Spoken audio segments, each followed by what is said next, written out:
Hello, everyone. If you enjoy my channel, please support me with one like, one subscribe, and one share. The perfect prison.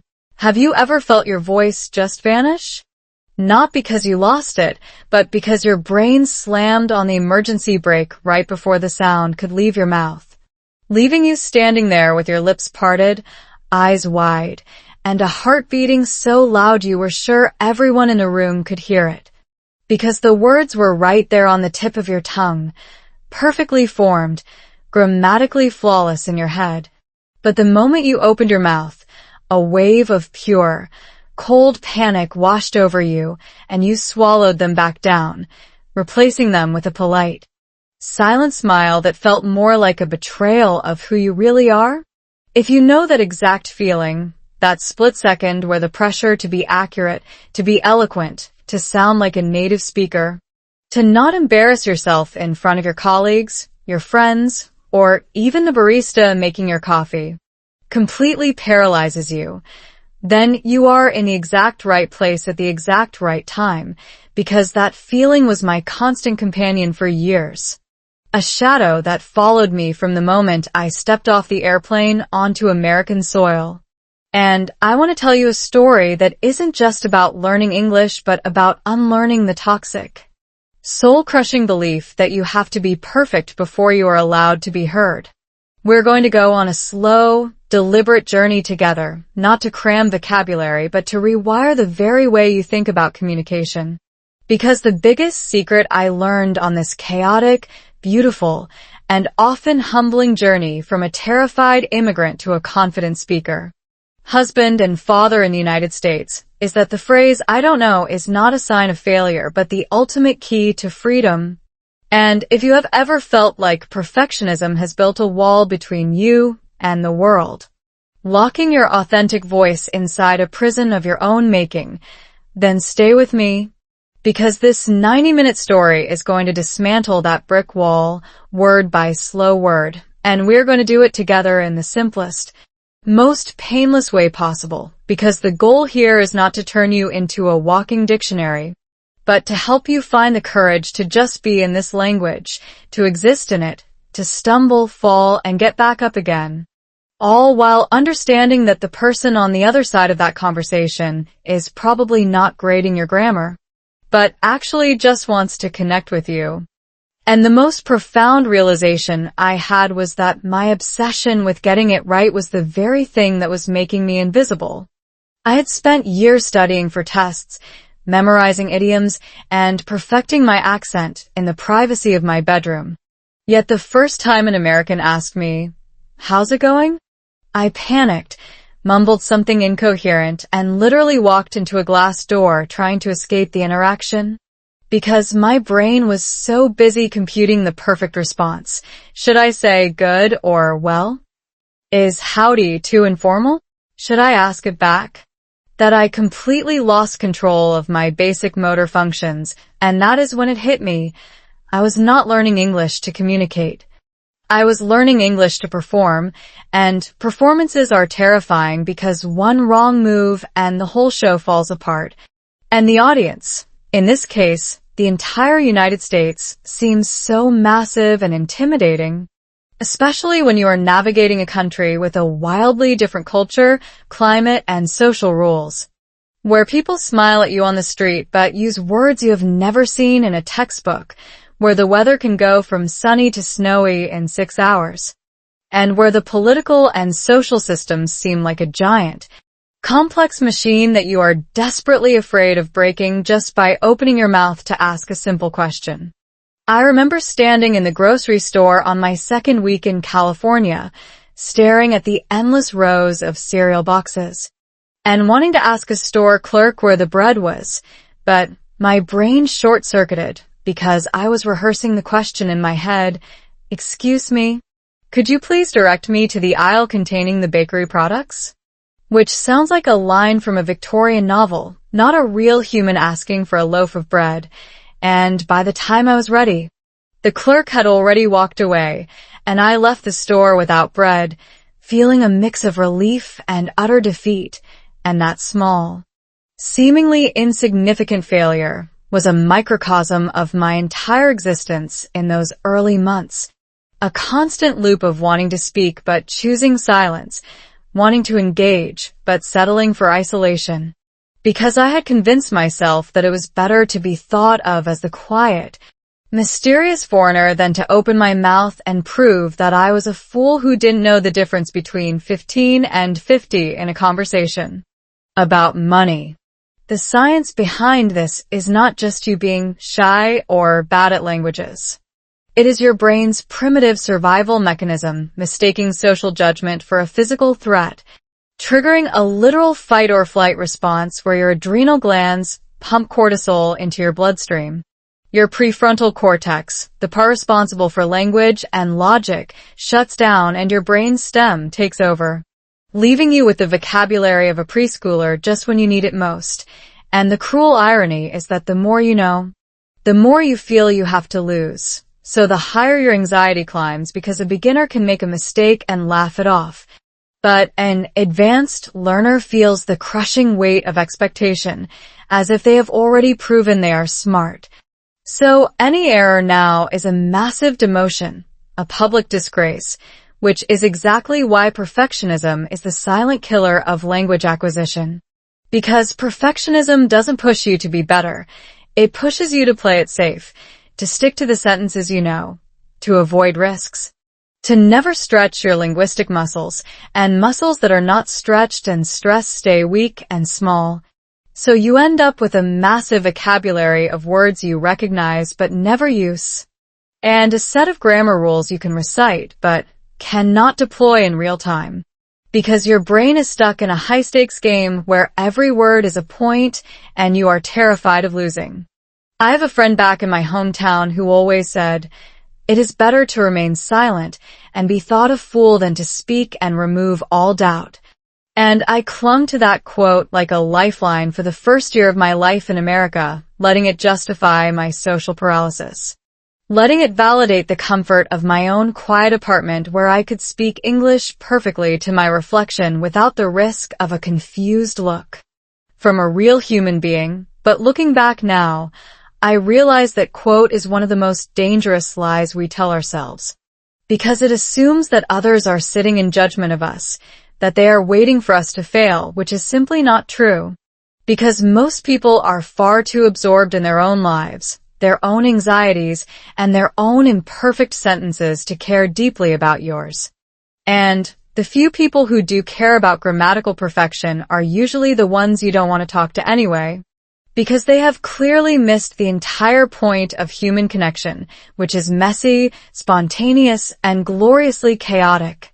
A beautiful mess of half-finished thoughts and mispronunciations that somehow still manage to convey love, anger, sadness, and joy without needing a perfect verb tense.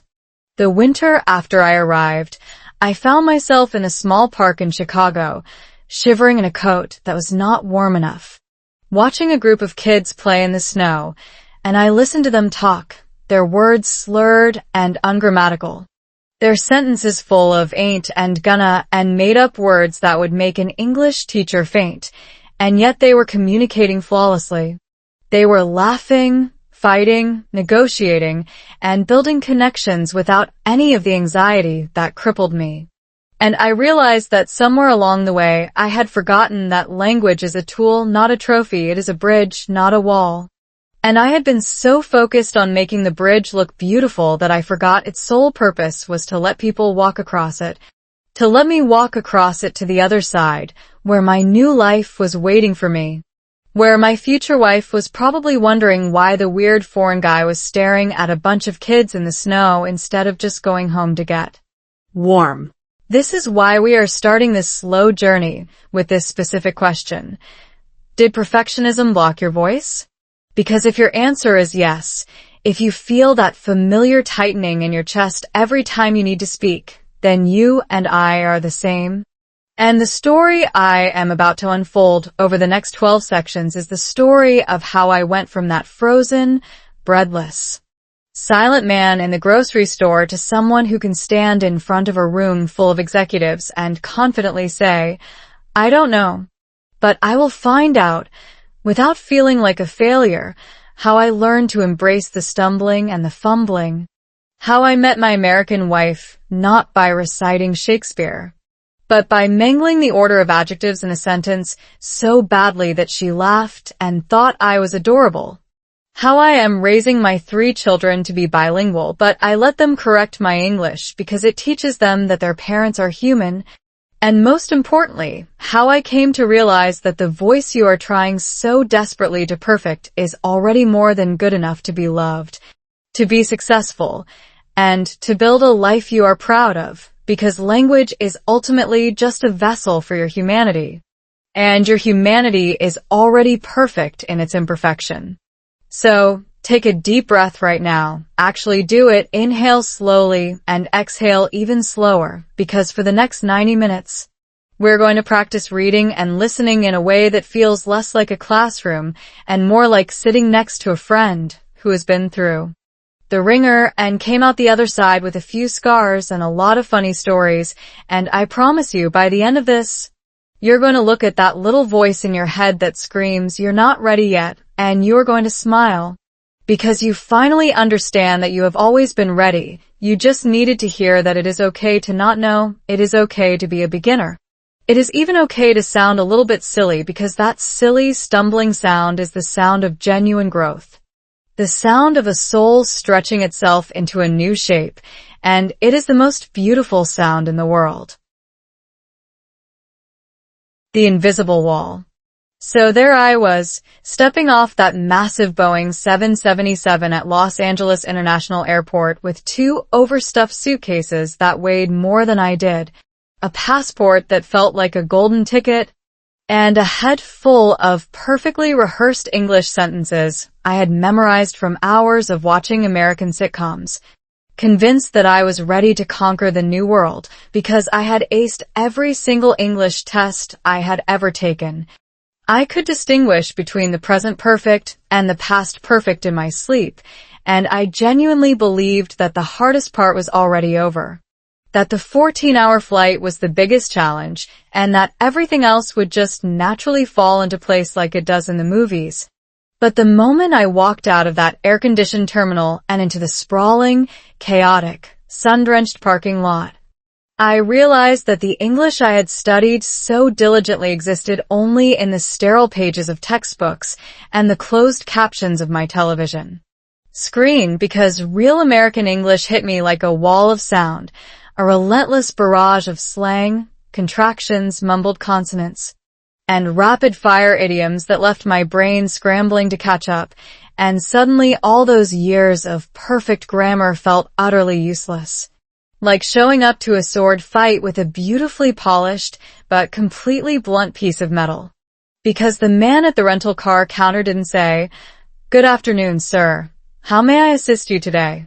as I had practiced in my head. Instead, he grunted something that sounded like, "Hey man, what do you need?"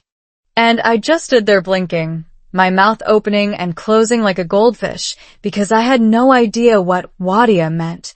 And I definitely did not know how to respond to need, without sounding like a robot who had just been programmed with a dictionary from 1955.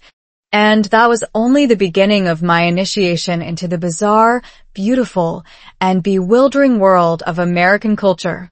Because you can study a language for a decade, but you cannot study culture. And culture is the invisible architecture that gives every word its real meaning, its weight, its humor, its soul. And I had arrived in a country where people smiled at you constantly, but their smiles meant everything and nothing at the same time. Where strangers asked you, "How are you?" without actually wanting to know the answer. Where the weather in California was perpetually sunny, but the social climate was filled with subtle, unspoken rules that I kept breaking without even realizing it. And the worst part was that I knew I was breaking them. I could see the slight tilt of a head, the brief flicker of confusion in someone's eyes, that silent judgment that said, "This guy is not from here." And it made me want to crawl back into my suitcase and take the next flight home, because I had prepared so meticulously.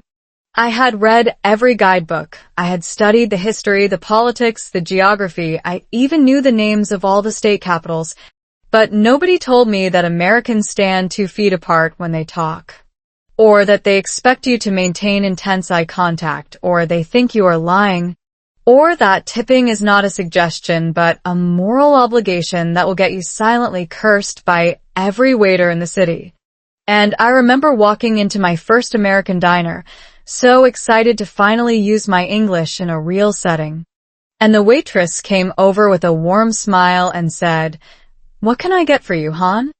And I froze because I was not prepared for the hon, which felt so intimate and confusing. And I spent the next 10 minutes hyperventilating over the menu because it was full of words like grits, biscuits and gravy, and hash browns, which I had never encountered in any of my British English textbooks. And when she came back, I panicked and just pointed at a picture of a pancake. And when she asked, "How do you want your eggs?" I wanted to cry because I did not know that eggs could be over easy, sunny side up, or scrambled. I just said cooked, and she laughed. But not in a mean way. She laughed like I was the most adorable foreigner she had seen all week, and while I appreciated her kindness, that laugh echoed in my head for days, confirming my deepest fear, that I did not belong here, that I was a fraud, that all my hard work had amounted to nothing but a ticket to a permanent state of embarrassment. And this is the moment when the invisible wall starts to build itself, brick by painful brick, not from the outside, but from the inside of your own mind, because the shame of that first failure makes you more cautious, and being more cautious makes you more awkward, and being more awkward makes you fail more, and the cycle spirals downward until you find yourself avoiding human interaction altogether, hiding in your apartment, ordering groceries online just so you don't have to speak to a cashier, because the wall is now so high and so thick that you cannot see over it anymore. And the crazy thing is, nobody else sees the wall. To the Americans around you, you're just the quiet international student, the shy guy in the corner, the nice foreigner who keeps to himself. And they have no idea that you are engaged in an epic, exhausting internal war every single time you open your mouth. They do not know that you are translating every thought from your native language to English, running it through 3 separate grammar checkers in your brain, predicting every possible response so you can prepare a counter-response. And by the time you have done all that, the conversation has moved on, and you are left standing in the dust, a lonely traveler on the side of the linguistic highway. And the science behind this is devastatingly simple and incredibly unfair. Your brain has a limited working memory, and when you are speaking in a non-native language, a huge chunk of that memory is consumed by the mechanics of language production, leaving very little brain power for humor, nuance, emotional connection, or even basic listening comprehension, which means you are not just speaking a second language. You are speaking it while running a marathon on a mental treadmill, and that is exhausting. And when you add the social pressure of a new country with unfamiliar customs, a vastly different climate where you're either freezing or sweating, and a political system that seems designed to confuse outsiders with its endless acronyms and obscure procedures, it is a miracle anyone survives at all. And I nearly did not survive those first few months without questioning my entire life choices, because I had left behind everything I knew, my family, my friends, my favorite coffee shop, the way the air smelled in the morning, the comforting predictability of my home culture where I knew exactly how to greet a stranger, how to bargain at a market, how to apologize without losing face.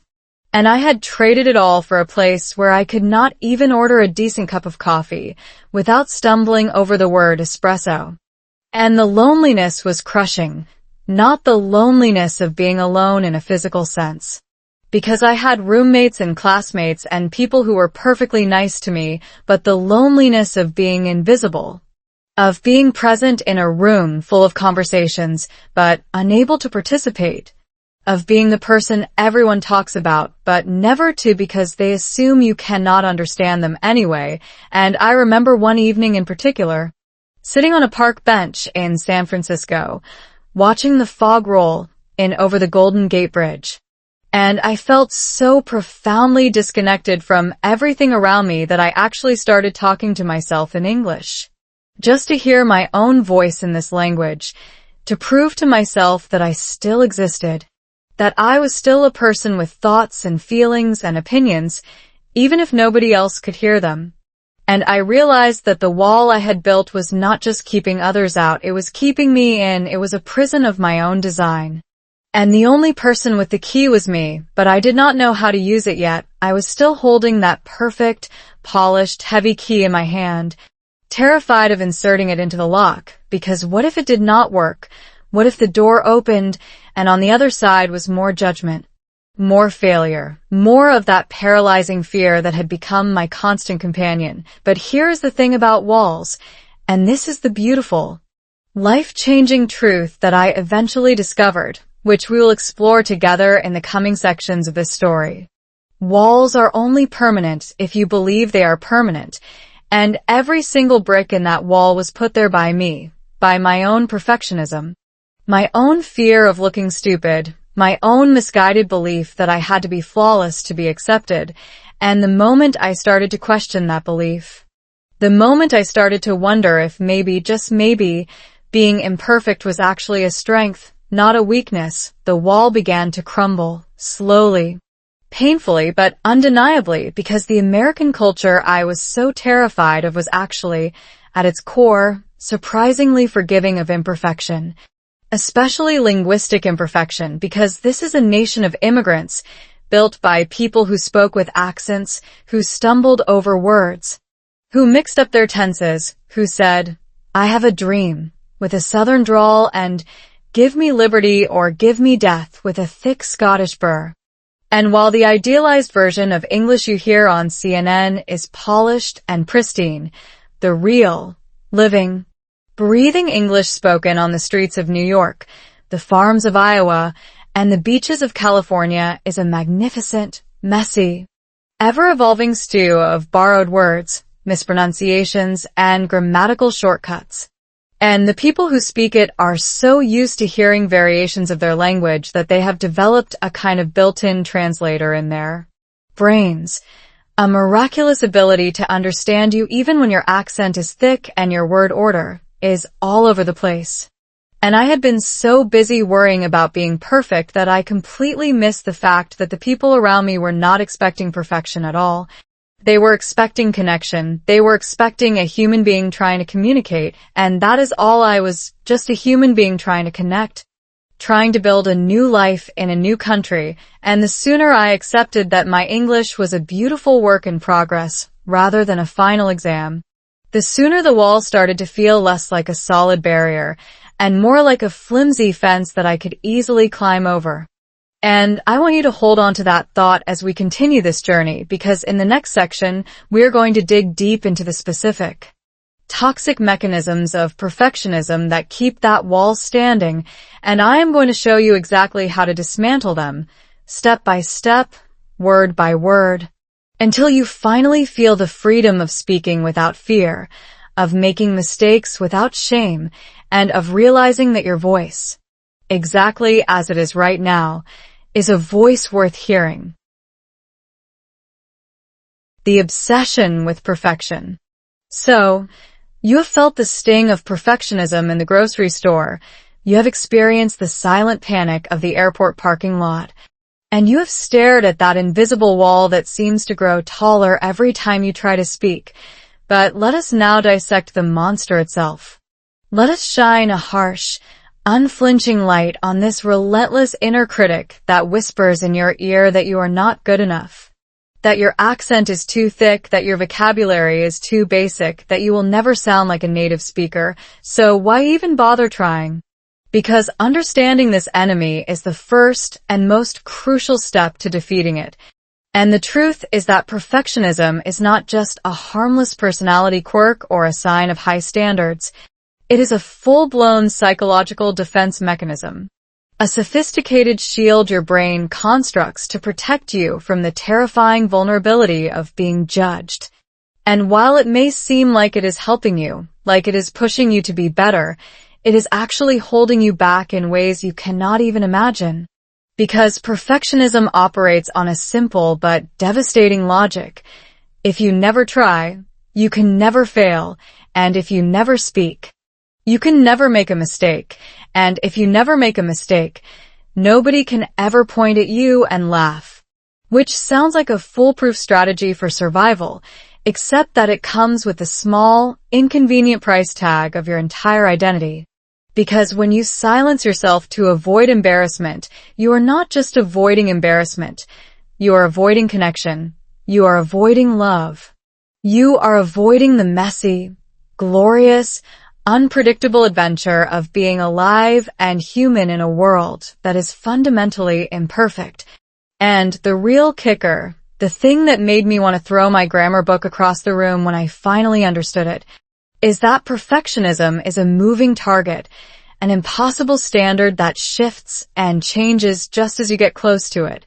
Because you think that once you master the past tense, you will finally feel confident.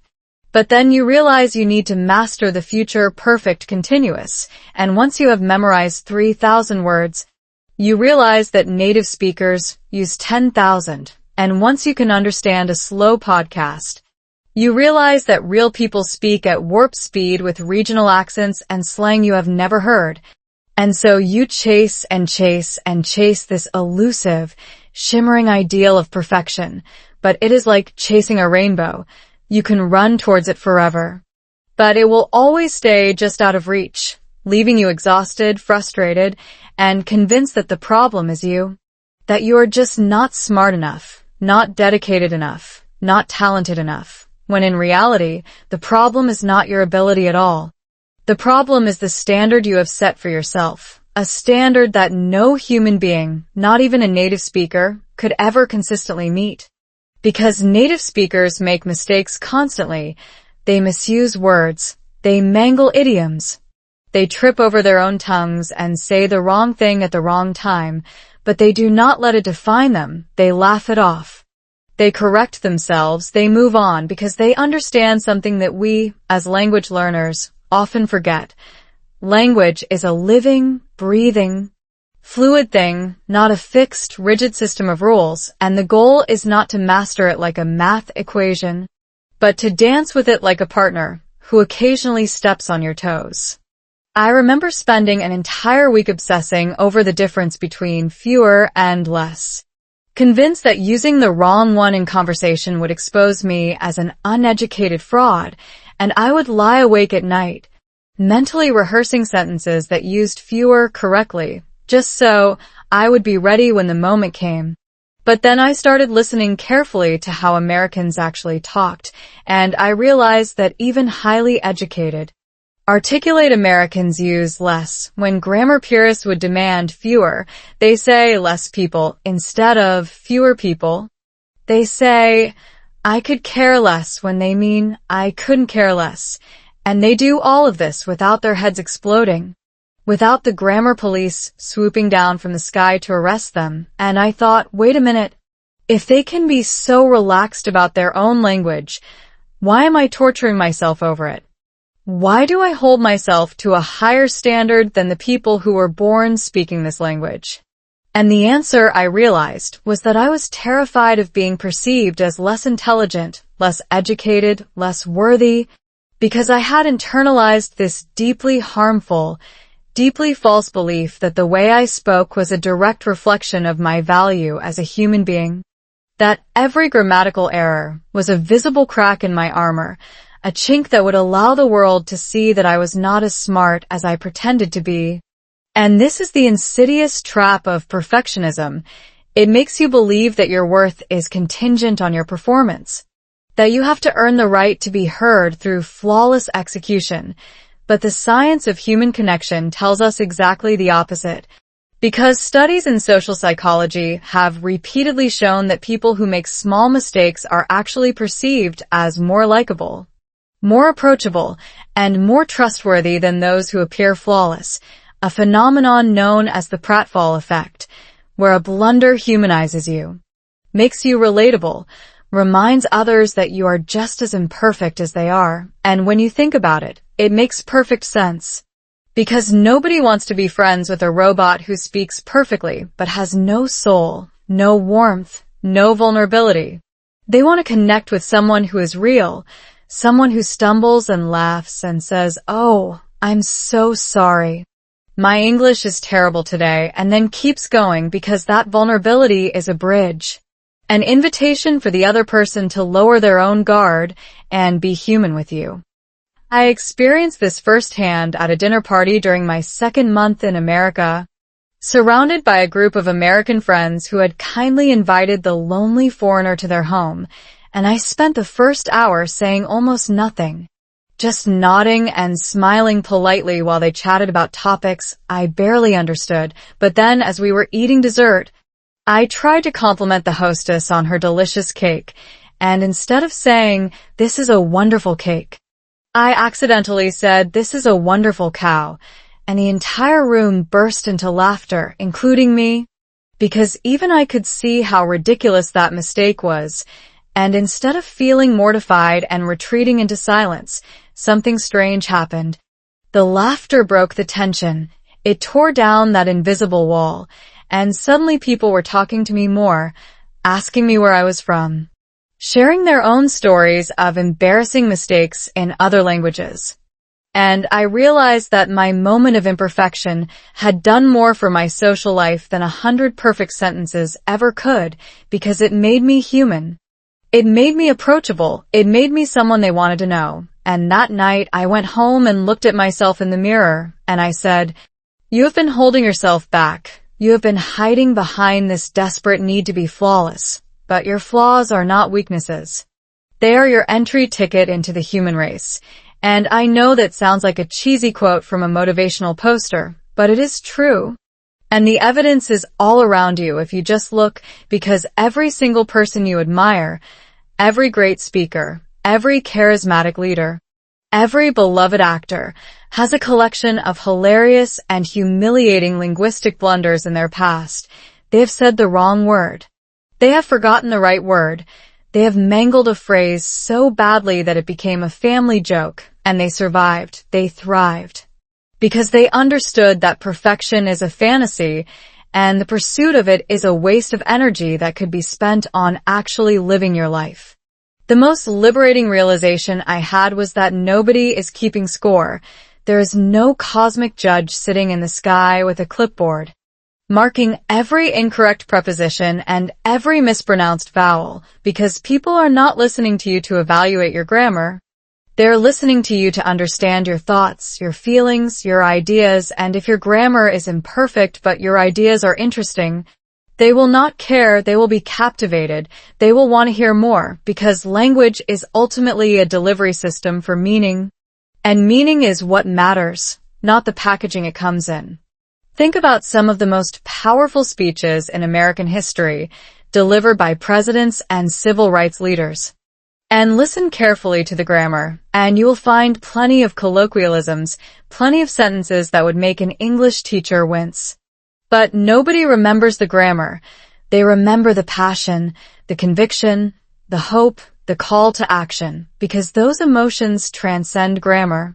They resonate on a level that is fundamentally human, and your emotions, your stories, your unique perspective on the world are far more valuable than your ability to correctly use the subjunctive mood. And this is the core message I want you to take away from this section.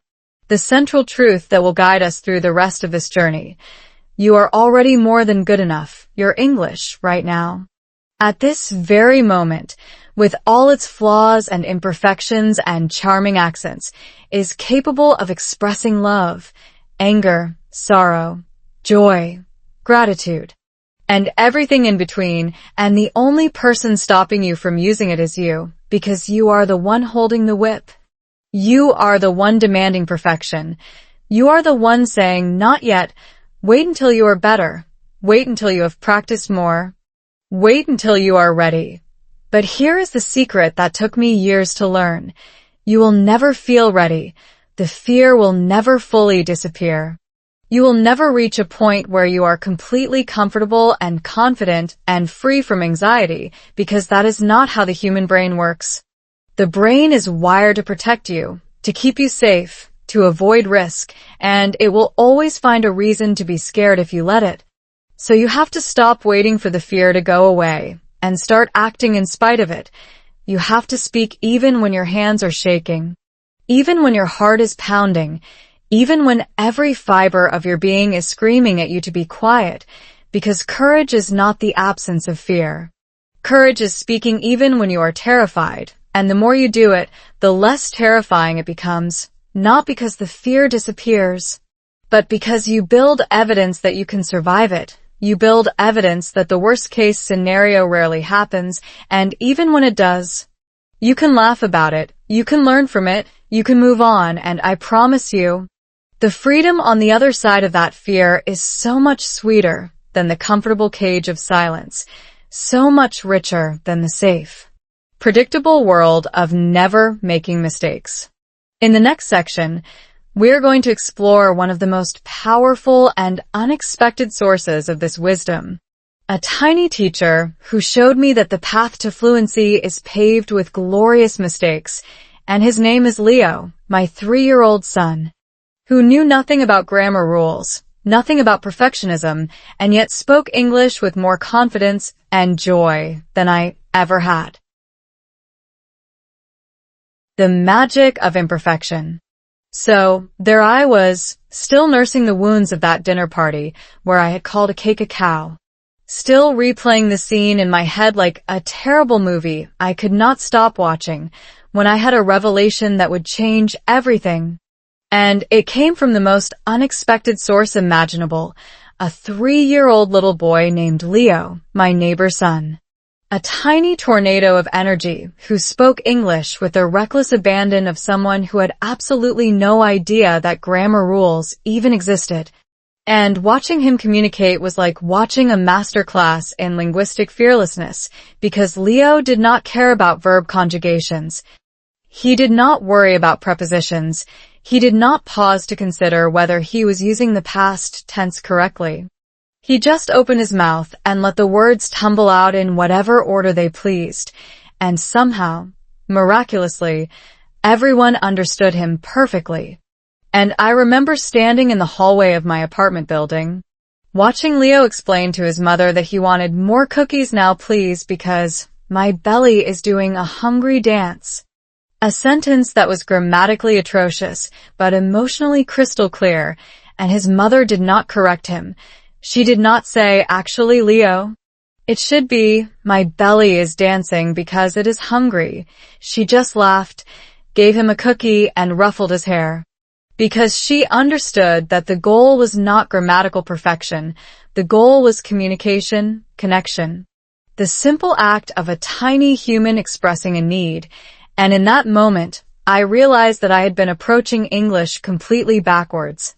I had been treating it like a final exam that I had to ace on the first try, when I should have been treating it like a playground where I could run, fall, scrape my knees, and get back up again, because that is exactly what Leo was doing. He was playing with language, experimenting with it, testing its limits, and having an absolute blast in the process, while I was sitting in my apartment, memorizing vocabulary lists and crying over subjunctive clauses, and the contrast was so stark, so painfully obvious, that I could not unsee it. And I started paying closer attention to how children learn language, not just Leo, but all the children I encountered in the park, at the grocery store, on the bus, and I noticed that they all shared the same superpower. They were completely immune to the fear of making mistakes.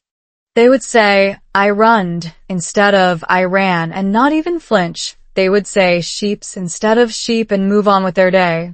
They would invent words that did not exist and proudly use them as if they had just discovered a new element, and the adults around them, instead of punishing these errors, would gently model the correct form without making a big deal about it.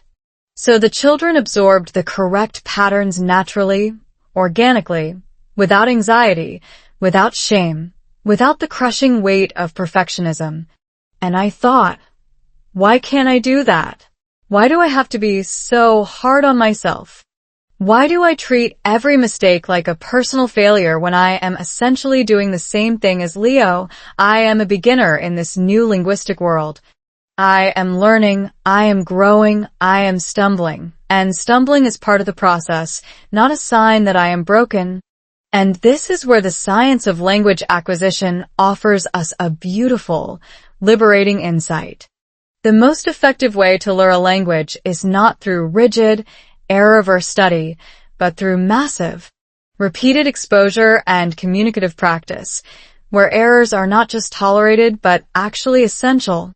Because every time you make a mistake and receive feedback, your brain is updating its internal model of the language, making tiny adjustments that slowly over time move you closer to fluency, which means that making mistakes is not a sign that you're failing.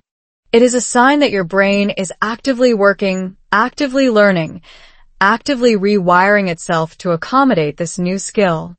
And when you avoid mistakes, when you play it safe and stick to the sentences you know, you are depriving your brain of the very data it needs to improve. You are keeping yourself stuck in a tiny, comfortable box of known phrases, never expanding, never exploring, never growing. And I realized that my perfectionism was not just emotionally exhausting. It was scientifically counterproductive. It was literally slowing down my progress. And the more I thought about it, the more I saw evidence of this everywhere in the way immigrant parents spoke to their children, in the way international students formed friendships, in the way people fell in love across linguistic barriers. Because the common thread in all these successful communication stories was not flawless grammar, it was persistence, it was courage. It was the willingness to be vulnerable and imperfect and keep going anyway. And I remember a conversation I had with an elderly Italian man at a coffee shop. A man who had been living in the US for 50 years and still spoke with a thick, beautiful accent that made every word sound like music. And I asked him if he ever felt self-conscious about his accent, and he laughed and said, "You know, when I first arrived, I was so embarrassed. I try to sound American. I practiced the R sound over and over, but eventually I realized that my accent is part of my story. It tells people where I came from, it adds flavor to my words, and when I stopped fighting it and just accepted it, people actually started listening to me more because they could hear the passion in my voice, the emotion, the life experience. And that is what they remember, not whether I said this or dis." And his words hit me like a lightning bolt. Because I had been spending so much energy trying to erase my accent, trying to sound like someone I was not, that I had forgotten that my accent was not a flaw, it was a feature. It was a beautiful reminder of my journey, my heritage, my unique perspective on the world, and the people who really mattered, the people worth connecting with, would not be put off by a slightly rolled R or a misplaced vowel. They would be curious. They would be interested. They would want to know more. And the people who judged me for my accent, who made me feel small for my mistakes, were not people I wanted in my life anyway, because they were revealing their own limitations, their own closed-mindedness, not mine, and this realization was incredibly freeing, because it meant that I could stop pretending to be someone I was not. I could stop performing and start living. I could stop treating every conversation as a test and start treating it as an opportunity, a chance to share a piece of myself with another human being, even if the words came out a little jumbled, even if I had to pause and say, "How do you say this in English?" Because that pause, that moment of vulnerability, is actually a bridge. It is an invitation for the other person to step into your world, to help you, to connect with you. And I started to notice that when I made mistakes, people did not pull away, they leaned in. They listened more carefully, they smiled more warmly because they could see that I was trying, that I was making an effort, that I was stepping outside my comfort zone to communicate with them. And that effort, that courage, is deeply endearing. It is deeply human. And it creates bonds that perfect grammar never could, because perfect grammar is cold. It is impersonal. It is a wall that keeps people at arm's length, but imperfect, heartfelt communication is warm. It is personal. It invites people in. And this is the beautiful paradox at the heart of language learning. The more you accept your imperfection, the more fluent you become. Not just in the technical sense of knowing more words and grammar rules, but in the deeper, more meaningful sense of being able to express yourself authentically, to be truly understood, to build relationships that transcend linguistic precision. And I started to experiment with this new mindset. I started speaking more, even when I was scared, even when I knew I would make mistakes. And every time I did, I noticed that the world did not end. The ground did not open up and swallow me whole. Instead, people responded with kindness, with patience, with a willingness to meet me halfway. And slowly, gradually, the wall started to crumble, brick by brick, replaced by bridges, bridges made of shared laughter, shared confusion, shared humanity. And I began to see that the American culture I had been so terrified of was actually incredibly welcoming to this kind of vulnerability, because Americans, for all their stereotypes, are surprisingly open, surprisingly forgiving, surprisingly eager to help someone who is genuinely trying. And I think this is because America itself is a nation of strivers. A country built by people who left everything behind to start over in a new land, people who know what it feels like to be the outsider, to struggle with a new language, to feel like you do not belong. And that collective memory, that shared history of immigration and reinvention, creates a culture that is deeply empathetic to the struggles of the newcomer. And the more I opened up about my challenges, the more I shared my fears and frustrations, the more people open up to me, sharing their own stories of being the new kid, the outsider, the one who did not fit in. And I realized that my imperfection was not a weakness. It was my superpower. It was the thing that made me relatable, that made me human, that made people want to know me. And this is the magic of imperfection, the beautiful, life-affirming truth that you do not need to be perfect to be loved, to be successful, to build a life that matters.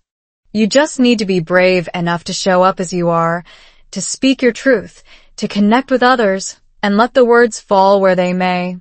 And in the next section, I am going to tell you about the most humiliating, hilarious, and ultimately transformative experience of my entire language learning journey, an experience that involved a supermarket, a confused cashier, and a lesson I would never forget, a lesson that taught me that sometimes the best way to learn is to stop trying so hard and just let the chaos unfold. The battle in the supermarket. So, there I was on a fateful Saturday afternoon, standing in the middle of a massive American supermarket that seemed to stretch on for miles. Surrounded by fluorescent lights that buzzed with an almost mocking hum, and I had one simple, straightforward mission. Buy a bag of organic apples for a recipe I was determined to cook, a recipe I had found online that was supposed to impress my new American friends. And I had studied the recipe so carefully, I had memorized every ingredient. I had practiced saying organic apples in front of my mirror at least 50 times because I wanted to sound confident. I wanted to sound like someone who knew exactly what they were doing. I wanted to walk up to the produce section, grab those apples with the casual authority of a native shopper, and glide effortlessly through the checkout process without breaking a sweat. But as I stood there, staring at the towering piles of apples, I realized that my carefully rehearsed script was about to crumble. Because the apples were divided into at least 10 different varieties, each with its own incomprehensible name, each with its own price tag, each with its own confusing label, and I had no idea which ones were organic because the word organic was printed in tiny, swirling letters that blended into the background of the colorful packaging, and I could feel the familiar wave of panic rising in my chest. That cold, clammy sensation that started in my stomach and spread outward like ice water through my veins. And I thought, okay, just stay calm. Just ask someone, just open your mouth and say, "Excuse me, can you tell me which apples are organic?" But even as I rehearsed that simple sentence in my head, my brain started to spin out of control. Because what if the word organic was pronounced differently than I thought? What if the person I asked did not understand my accent, and I had to repeat myself and look even more foolish? What if I pointed at the wrong apples and they thought I was an idiot? And so I stood there, frozen in front of a mountain of apples, my hand hovering in the air like I was about to touch a sacred relic. And I must have looked so ridiculous that an elderly woman passing by actually stopped and asked me if I was feeling all right, because I was clearly a man having a crisis over fruit, and I muttered something inaudible and walked away, abandoning the apples, abandoning the recipe, abandoning the entire plan, because my fear of a single interaction had become so overwhelming that I chose to walk out of the store empty-handed rather than risk the humiliation of asking a simple question. And as I stood in the parking lot, staring at my empty shopping bag, I felt this wave of exhaustion wash over me. Because I had done this so many times before, I had walked out of restaurants rather than ask for the check. I had pretended to be on my phone rather than ask for directions. I had suffered through meals I did not want rather than send them back. And all of this silent suffering was caused by the same relentless voice in my head that whispered, "You are not good enough. You are not ready. You are not worthy of being heard." And I thought, this has to stop. This cannot be my life. I cannot spend the rest of my existence in America sneaking through grocery stores like a secret agent avoiding human contact, because that is not living. That is surviving, and surviving is not enough. I came here for a better life, a bigger life, a life where I could be myself without apology, and yet here I was, defeated by a bag of apples, and in that moment of deep, aching frustration, I made a decision that would change everything. I decided that the next time I walked into that store, I was going to ask the question.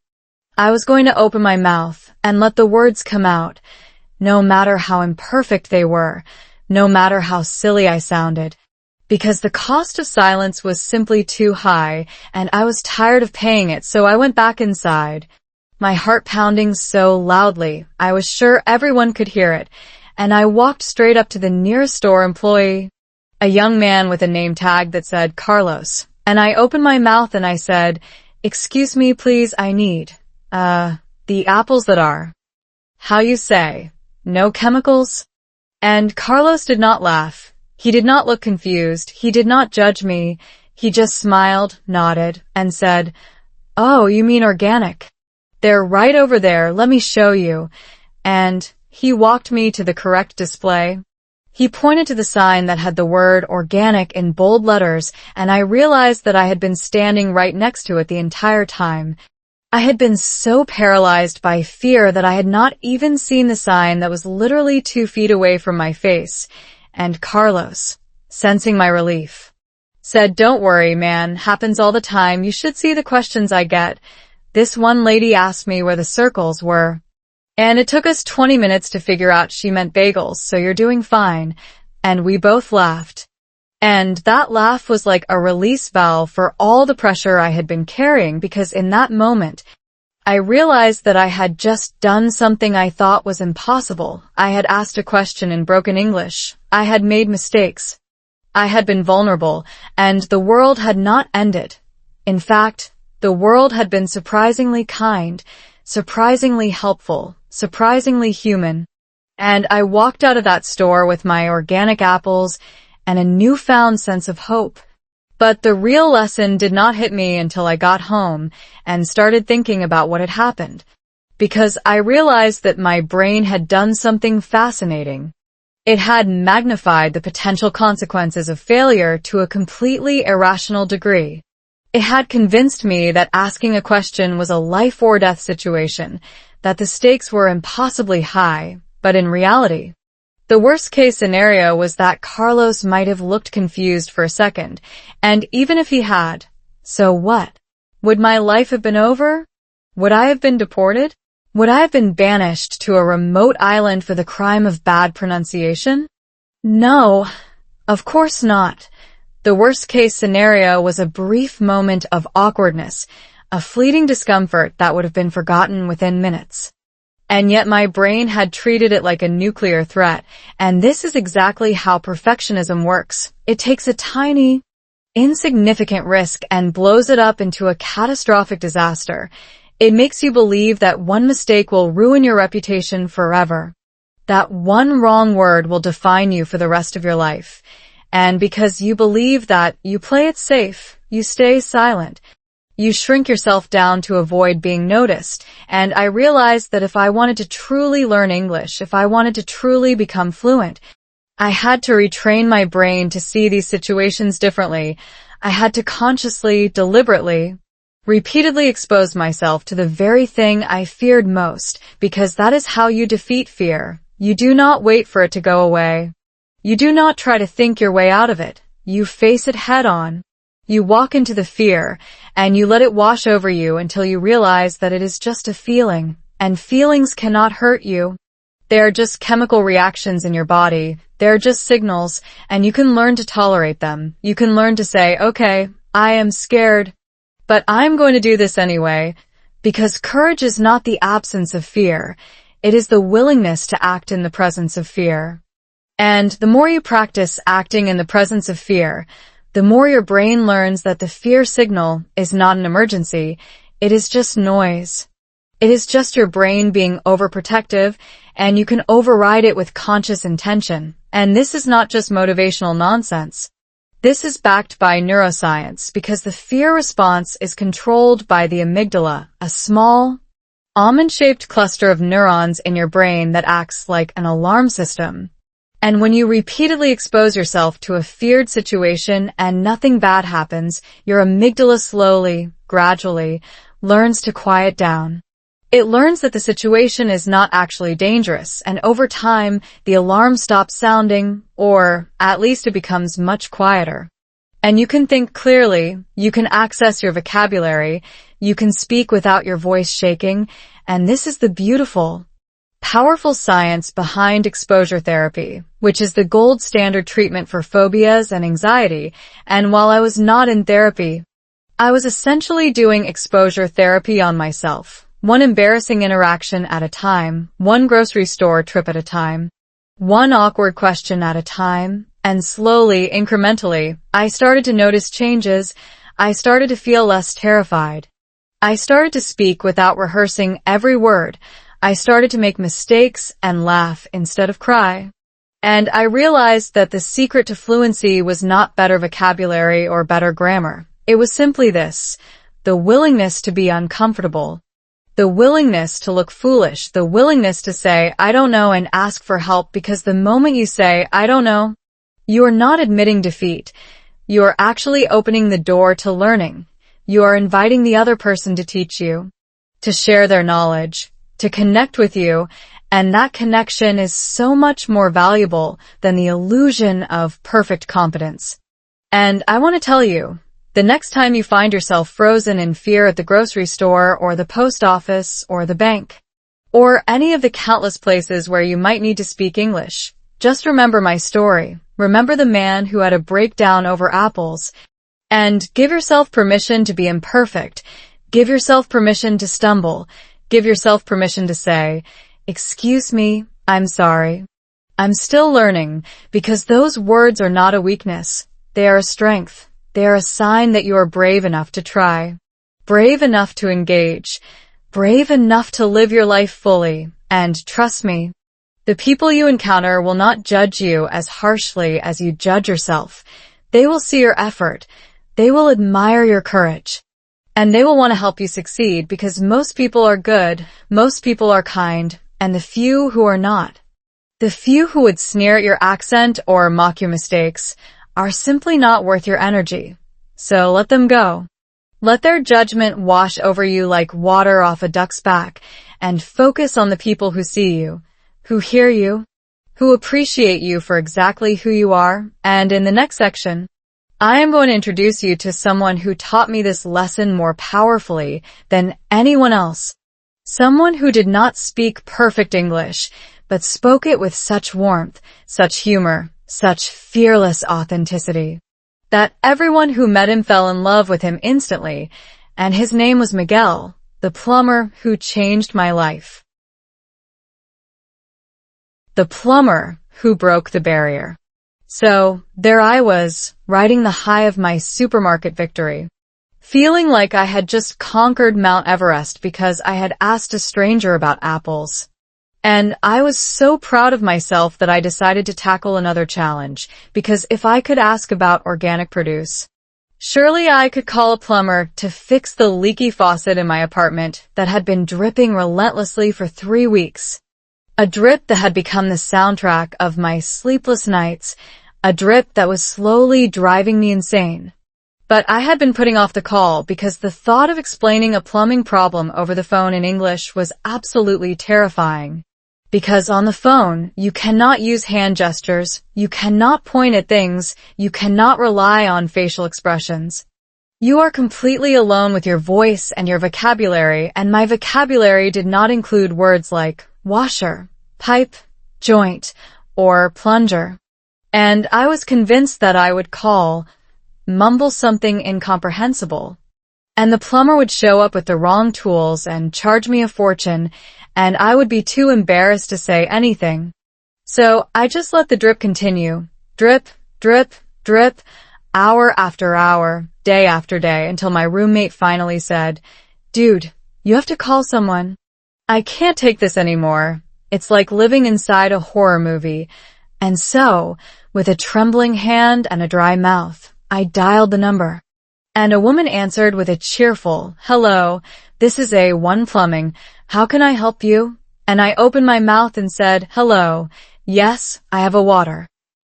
The thing in the kitchen. It is making the drop sound like tick tick tick, but water, you know? And the woman, to her infinite credit, did not laugh. She did not hang up. She just said, "Okay, sir, I think you mean you have a leaky faucet. Is that correct?" And I said, yes, that is the word, leaky, yes. And she said, "No problem, we will send someone out tomorrow morning." And I hung up the phone and literally collapsed onto my couch with relief because I had done it. I had survived a phone call in English. And the next morning, the doorbell rang, and I opened the door to find a man who would become one of the most influential teachers I ever had. A man named Miguel, a plumber from Mexico who had been living in the United States for 15 years, and the moment he opened his mouth, I knew he was not a native English speaker because his accent was thick and rolling, his grammar was often unconventional, and he used words in ways that were not quite correct. But the thing about Miguel was that he did not care. He did not apologize for his English. He did not slow down or dumb himself down. He just spoke with this incredible, infectious confidence, and within 5 minutes of meeting him, I felt more comfortable than I had felt with anyone in months, because Miguel understood. He was on my side. He was living proof that you could build a successful life in America without sounding like a news anchor. And as he fixed my leaky faucet, we started talking, and he told me his story, how he had come to the US with almost no English, how he had worked construction jobs where he learned English by listening to his coworkers argue about baseball, how he had built his plumbing business from nothing because he was willing to do the jobs that other plumbers did not want, how he had learned every single thing he knew by asking questions, making mistakes, and asking more questions. And he said something that I have never forgotten. He said, people ask me why I don't try to lose my accent, and I tell them, why would I? My accent is who I am. It tells people I am Mexican. It tells people I am proud of where I came from.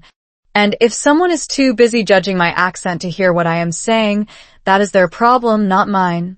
And I just stared at him. This man in a stained uniform with a tool belt around his waist. And I thought, this man is a genius. This man has figured out something that I've been struggling with for months. He has figured out that confidence does not come from speaking perfectly. Confidence comes from accepting yourself exactly as you are and refusing to be ashamed of it. And I asked him, Miguel, how did you get so confident? How do you not care what people think? And he laughed and said, you know what? I used to care. I used to be so embarrassed. I would hide in the back of the room. I would only speak when I absolutely had to. But then one day I realized that I was spending so much energy worrying about my English that I had no energy left to actually do my job. And my customers were getting frustrated with me because I was too busy being scared to fix their problems, and I thought, you know what? I am a good plumber, I am a hard worker, I am an honest man, and if my English is not perfect, that does not change any of those things. So I decided to stop apologizing and start just being myself. And you know what happened? My business doubled because people don't want a plumber with perfect English, they want a plumber who fixes their pipes. And once I understood that, everything changed. And I realized that Miguel was teaching me the same lesson I had been learning from Leo and from Carlos and from all the other people who had shown me kindness despite my imperfections. The lesson that the world does not demand perfection. The world demands presence, demands effort, demands authenticity. And I looked at Miguel and I said, "You have no idea how much this means to me. I have been so scared of my English for so long. And you just made me realize that I have been focusing on the wrong thing." And he smiled and said, "Hey, we all learn in our own time. But let me tell you one more thing. The only way to get better at speaking is to speak. You cannot learn a language in your head. You have to let it out. You have to let it be messy and ugly and imperfect, and over time, it will get better, but only if you let it out. You cannot keep it locked inside." And those words hit me like a thunderbolt because I knew he was right. I had been hoarding my English like a miser hoards gold, keeping it safe and protected and unused, but language is not like gold. It is like a muscle. And muscles that are not used atrophy. They shrink, they weaken, they become useless. And I had been letting my English muscle atrophy because I was too scared to exercise it. And Miguel, with his thick accent and his imperfect grammar, was stronger than me in ways that had nothing to do with plumbing. He was stronger in his spirit, his resilience, his refusal to be diminished by his imperfections. And I thought, if Miguel can do it, I can do it too. Because Miguel came from a country where people speak Spanish just like me. He crossed a border just like me. He started from nothing just like me. And if he could build a thriving business, a loving family, a respected place in his community, all while speaking English with a heavy accent, then I had no excuse. I had to stop hiding. I had to stop apologizing. I had to start living. And after Miguel left, I sat in my apartment, listening to the beautiful silence of a faucet that no longer dripped, and I made a decision, a solemn vow to myself, that I would speak English every single day, even if it was just to myself, even if it was just to the cashier at the grocery store, even if it was just to say good morning to my neighbor. I would speak. I would stop treating English like a secret treasure and start treating it like the common, everyday tool it was meant to be. And I started that very day. I walked outside, I saw my neighbor walking her dog, and I said, "Good morning, beautiful dog." And she smiled and said, "Thank you, his name is Max." And I said, "Max is a very handsome dog." And she said, "He thinks so too." And we both laughed. And that was it, a tiny, insignificant interaction that meant nothing to her, and everything to me. Because it was proof that I could do it, I could connect, I could be human in this language, and the more I did it, the easier it became. The more I realized that my fear was just a habit, a deeply ingrained pattern of thought that I could break with practice, with patience, with persistence. And I started to see that every single person I met was a potential teacher, a potential opportunity to practice, a potential reminder that the world was not as scary as my brain made it out to be. And I started to feel something I had not felt since I left my home country. I started to feel like I belonged, like this place was becoming my home, like I was becoming part of the fabric of American life, not in spite of my accent, but because of it, because my accent was a reminder that I had traveled a long way to be here, that I had left everything behind to build something new, that I was brave enough to start over, and that is nothing to be ashamed of, that is something to be proud of. And I realized that the story of America is the story of immigrants like Miguel, like me, like you, People who came with nothing but hope and grit and the courage to be imperfect. And it is that imperfection that makes America beautiful. That makes life interesting. That makes connection possible. Because if everyone spoke perfect, polished, standardized English, the world would be so boring. There would be no color, no flavor, no variety, but because we all bring our own accents, our own mistakes, our own unique ways of expressing ourselves, the language comes alive. It evolves, it grows, it becomes richer and more vibrant. And I started to see my English not as a flawed version of the real thing, but as its own unique dialect. A beautiful hybrid of my native language and my adopted language, a true reflection of who I am, and once I embraced that, the wall came crashing down, and I stepped out into the world, ready to speak, ready to stumble, ready to learn, ready to live. And in the next section, I'm going to tell you about how this newfound freedom transformed not just my English, but my entire life.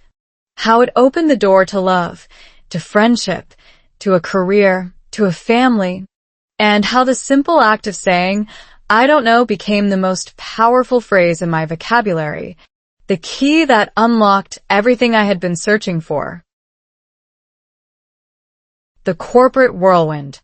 So, there I was, armed with the wisdom of Miguel the Plumber, the courage of little Leo, and the humbling memory of my supermarket meltdown, walking into my first real corporate job in America, a sleek, glass-walled office in downtown San Francisco where everyone wore sharp suits and spoke with a kind of effortless fluency that made my stomach churn, because this was not the grocery store, this was not a friendly neighbor with a dog, this was the big leagues. This was the place where careers were made and broken, where every email, every presentation, every casual comment in the break room could determine your professional fate. And I had somehow convinced a hiring manager that I was capable of doing this job, a job that required not just technical skills, but the ability to communicate complex ideas clearly, persuasively, and professionally in English.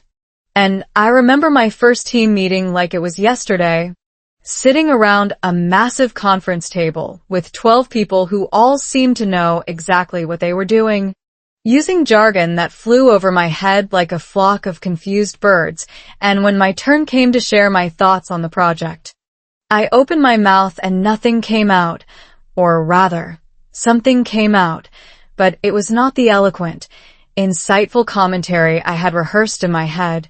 It was a jumbled, halting mess of words that I could barely understand myself, and I saw a few people exchange glances, that subtle, almost imperceptible look that said, "This guy is not one of us," and I felt that familiar wave of shame wash over me. The same shame I had felt in the grocery store, the same shame I had felt at the dinner party, the same shame that had been my constant companion since I arrived in this country, and I wanted to crawl under the table and disappear. But then something strange happened. My boss, a woman named Sarah, with a no-nonsense demeanor and a surprisingly kind smile, looked at me and said, "That was a good point, but I think you were trying to say something else. Take your time." And she gave me a moment. She gave me space. She did not rush me. She did not make me feel small, and I took a deep breath and tried again, slower this time, simpler words, focusing on the core idea rather than trying to sound impressive. And when I finished, Sarah nodded and said, "Perfect. That's exactly what we needed to hear." And in that moment, I realized that my boss was not looking for perfection. She was looking for contribution. She was looking for value. She was looking for someone who could add something to the conversation, even if that something was delivered in imperfect English. And this was the beginning of my corporate education, the slow, painful, but ultimately rewarding process of learning that the professional world, like the social world, does not demand flawless language. It demands clarity. It demands authenticity. It demands the courage to say what you think, even if you cannot say it beautifully. And I started to notice that some of the most successful people in my office were not the ones with the most polished vocabulary. They were the ones with the most interesting ideas, the ones who were not afraid to ask questions, to admit when they did not understand something, to say, "Can you explain that again?" And I thought, wait a minute, if they can do that, if the native speakers can admit confusion without losing their credibility, then why have I been pretending to understand things I do not understand? Why have I been nodding along in meetings when I had no idea what people were talking about? Why have I been letting my fear of looking stupid make me look even more stupid by staying silent? And so I made a decision that would transform my professional life. I decided that I would stop pretending. I would stop faking comprehension. I would stop nodding and smiling when I was lost. And instead, I would ask questions. I would say, "I'm sorry. Could you repeat that?" I would say, "I'm not familiar with that term. What does it mean?" And at first, it was terrifying because I was convinced that my colleagues would think I was incompetent, that they would wonder how I got hired, that they would start to doubt my abilities. But the opposite happened. Instead of judging me, my colleagues appreciated my honesty. They respected my willingness to learn, and they started to see me not as the foreign guy with bad English, but as the guy who was not afraid to ask the tough questions, who was not afraid to say, "I don't know," and then find out. And I started to realize that "I don't know" was not a confession of weakness. It was a statement of strength. It was a signal that you were intellectually honest, that you were willing to learn, that you were not pretending to have all the answers. And in a corporate culture that often rewards bluffing and pretending, honesty was actually a refreshing change. And I remember one particularly challenging project, a presentation to a major client where I was responsible for a section of the report that I did not fully understand. And I spent days agonizing over it, trying to figure it out on my own because I was too embarrassed to ask for help. But finally, after a sleepless night and a lot of internal debate, I walked into my boss's office and I said, "Sarah, I need your help. I don't fully understand this section. Can you walk me through it?" And Sarah looked at me and she smiled and she said, "I was actually struggling with that part too. I'm glad you asked. Let's figure it out together." And we spent the next hour working through the problem.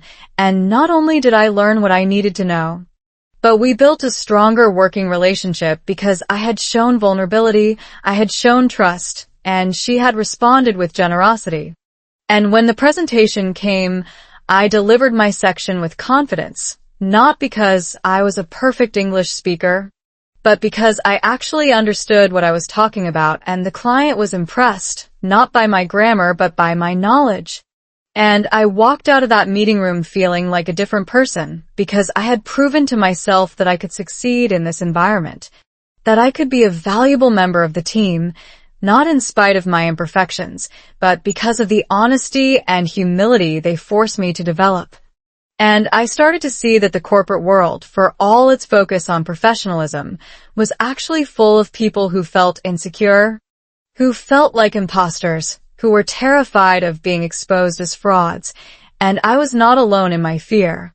I was just one of many people navigating the complex social dynamics of the workplace.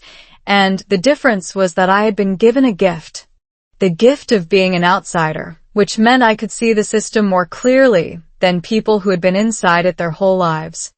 I could see the absurdity of the jargon, the pretension of the buzzwords, the way people used complicated language to mask simple ideas. And I realized that my so-called bad English was actually a kind of superpower because it forced me to simplify, to be clear, to cut through the nonsense and get to the point. And my colleagues started to notice. They started to come to me for advice because they knew I would tell them the truth. I would not dress it up in fancy words. I would just say, "This is what I think. This is what I don't know. And this is what I need to find out."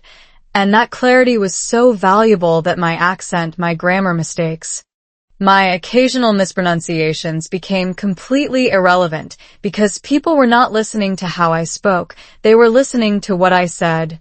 And what I said was worth hearing. And this is the beautiful, liberating truth that I want you to take away from this section. You are not your accent. You are not your grammar. You are not your vocabulary. You are your ideas, your insights, your unique perspective on the world. And those are things that no amount of language perfection can ever replicate. They are uniquely yours, and they have value. And the people who matter, the people who will hire you, promote you, and respect you, are the people who see that value, not the people who get hung up on a misplaced preposition. And the corporate world is full of people who speak perfect English and have nothing to say. And it is also full of people who speak imperfect English and have everything to say. And if you can be the latter, you will go far.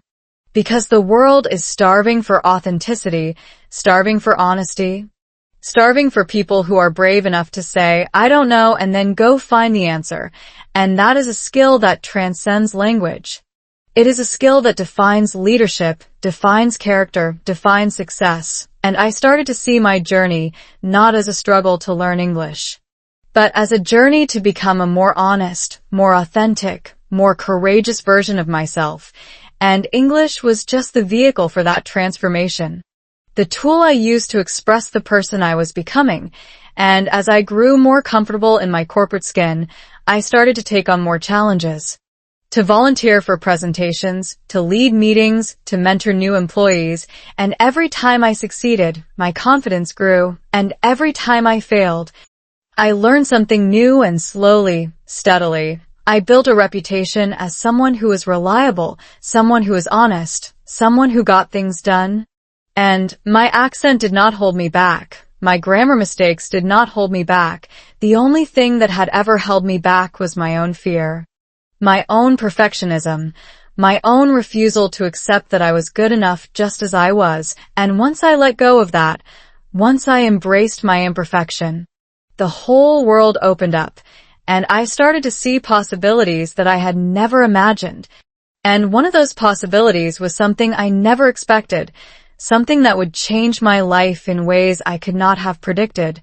And that is the story of how I met the love of my life, and how our relationship proved, beyond any doubt, that language is not about perfection.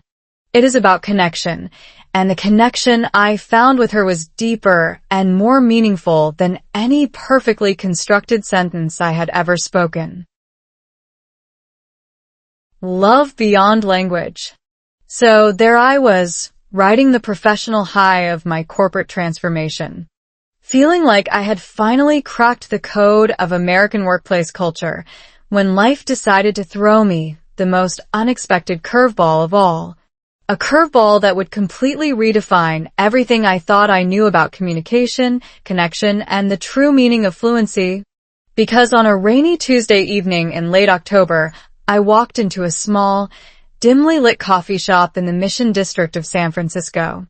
A place I had never been before, a place I had only chosen because my usual cafe was closed for renovations, and I had no idea that this random, seemingly insignificant decision would lead me to the woman who would become my wife, the mother of my children, the anchor of my new American life, and the person who would teach me the most profound lesson about language that I have ever learned. That love speaks a language far deeper and far more universal than any words we can ever utter, and I remember walking through that door, shaking the rain off my jacket, and looking around for an empty table, when my eyes landed on her. A woman with dark hair and the most captivating smile I had ever seen. Sitting alone at a corner table with a book in one hand and a cup of tea in the other, and something in my chest pulled me towards her like a magnet. Even though every rational part of my brain was screaming, "You're going to embarrass yourself. You're going to say something stupid. You're going to ruin this before it even starts." But something else, something stronger and more primal, told me to just go over and say something, anything, and so I walked over, my heart pounding so loudly I was sure she could hear it, and I opened my mouth and said, "Excuse me, is this seat taken?" And she looked up, smiled, and said, "It is now." And I sat down, completely unprepared for what would happen next, because I did not have a plan. I did not have a script. I did not have any of the carefully rehearsed conversation starters I usually relied on, and for the first time in my life, I just let myself be spontaneous. I let myself be real. I let myself be imperfect, and I said, I have to be honest. I am really nervous right now. My English is not very good, and I am not sure what to say, but I saw you from across the room, and I just had to come over. And she laughed. Not a mocking laugh, but a warm, genuine laugh that made me feel instantly at ease. And she said, your English is fine, and honestly, your honesty is refreshing. Most guys come over here with these cheesy pickup lines, but you just told me you were nervous. And that's actually really charming. And we started talking, and we talked for hours about books, about travel, about our families, about the crazy journey that had brought each of us to this coffee shop on this rainy night. And I made so many mistakes. I mispronounced words. I used the wrong tenses. I forgot vocabulary, but she did not care. She just listened, she nodded. She asked questions. She laughed at my jokes even when I told them badly, and I realized that I was doing something I had never done before. I was speaking English without fear, without judgment, without the constant internal editor that usually censored every word before it left my mouth. And the reason was simple. I felt safe with her. I felt accepted. I felt like she was not evaluating my language. She was just interested in me, in who I was, in what I had to say, and that feeling of being truly heard, truly seen, was so powerful, so intoxicating, that I forgot to be scared. I forgot to be self-conscious. I just let the words flow, and when she told me her name was Emily, when she told me she was a teacher, when she told me she had always been fascinated by other cultures and loved meeting people from different countries, I knew I had found something special, something rare, something that transcended the ordinary boundaries of language and culture. And as the rain continued to fall outside, we exchanged numbers, and I walked home that night with a feeling of pure, unadulterated joy that I had not felt in years. Because I had connected with someone on a level that had nothing to do with perfect grammar or flawless pronunciation, and I had done it in English. My English, the English that I had been so ashamed of for so long, and the next day I called her and we went on a second date, and then a third, and then a fourth, and each time we met, I grew more comfortable, more confident, more willing to be vulnerable, and she, in turn, opened up to me, sharing her own struggles, her own insecurities, her own imperfections, and I realized that we were both learning from each other. We were both teaching each other, not just about language, but about life, about love, about what it means to be human. And the more time we spent together, the more I realized that the words we spoke were just the surface, the tip of the iceberg, and underneath, there was a whole world of meaning that was communicated through tone, through touch, through the way we looked at each other, through the silences that were just as meaningful as the conversations. And one night, about 6 months into our relationship, we were lying in bed, talking about our future, and I said something that I had never said to anyone before. I said, Emily, I love you. And I know my English is not perfect, and I know I still make mistakes. But I want you to know that you are the best thing that has ever happened to me, and I want to spend the rest of my life with you. And I said it with such sincerity, such raw emotion, that she started crying. And she held my face in her hands, and she said, you have the most beautiful English I have ever heard, because it comes from your heart. And your heart is the most beautiful thing about you. And in that moment, I understood something that I had been searching for my entire life. I understood that language is not about correctness. It is not about rules. It is not about impressing people with your vocabulary. It is about connection. It is about expressing the deepest parts of yourself to another person and trusting that they will receive it with love. And I had spent so many years worrying about my English that I had forgotten the most fundamental truth of all, that love is a language of its own. And it is the only language that really matters. And once I understood that, everything else fell into place. My English improved, not because I studied harder, but because I stopped caring about the mistakes. I stopped letting perfectionism block my voice. I just spoke. And the more I spoke, the better I got, not just at English, but at being myself, at being authentic, at being vulnerable. And Emily was my greatest teacher in this journey, because she never corrected me unless I asked her to. She never made me feel small for my mistakes. She just loved me. And that love gave me the courage to be brave, to take risks, to put myself out there in ways I never thought possible. And I started to see that my English, with all its flaws, was actually a gift, because it forced me to be more creative, more expressive, more intentional with my words, and it also made me a better listener, because I had to pay such close attention to understand others that I became deeply attuned to the nuances of communication, the subtle cues that most people miss. And Emily would often say that my English was more poetic than most native speakers.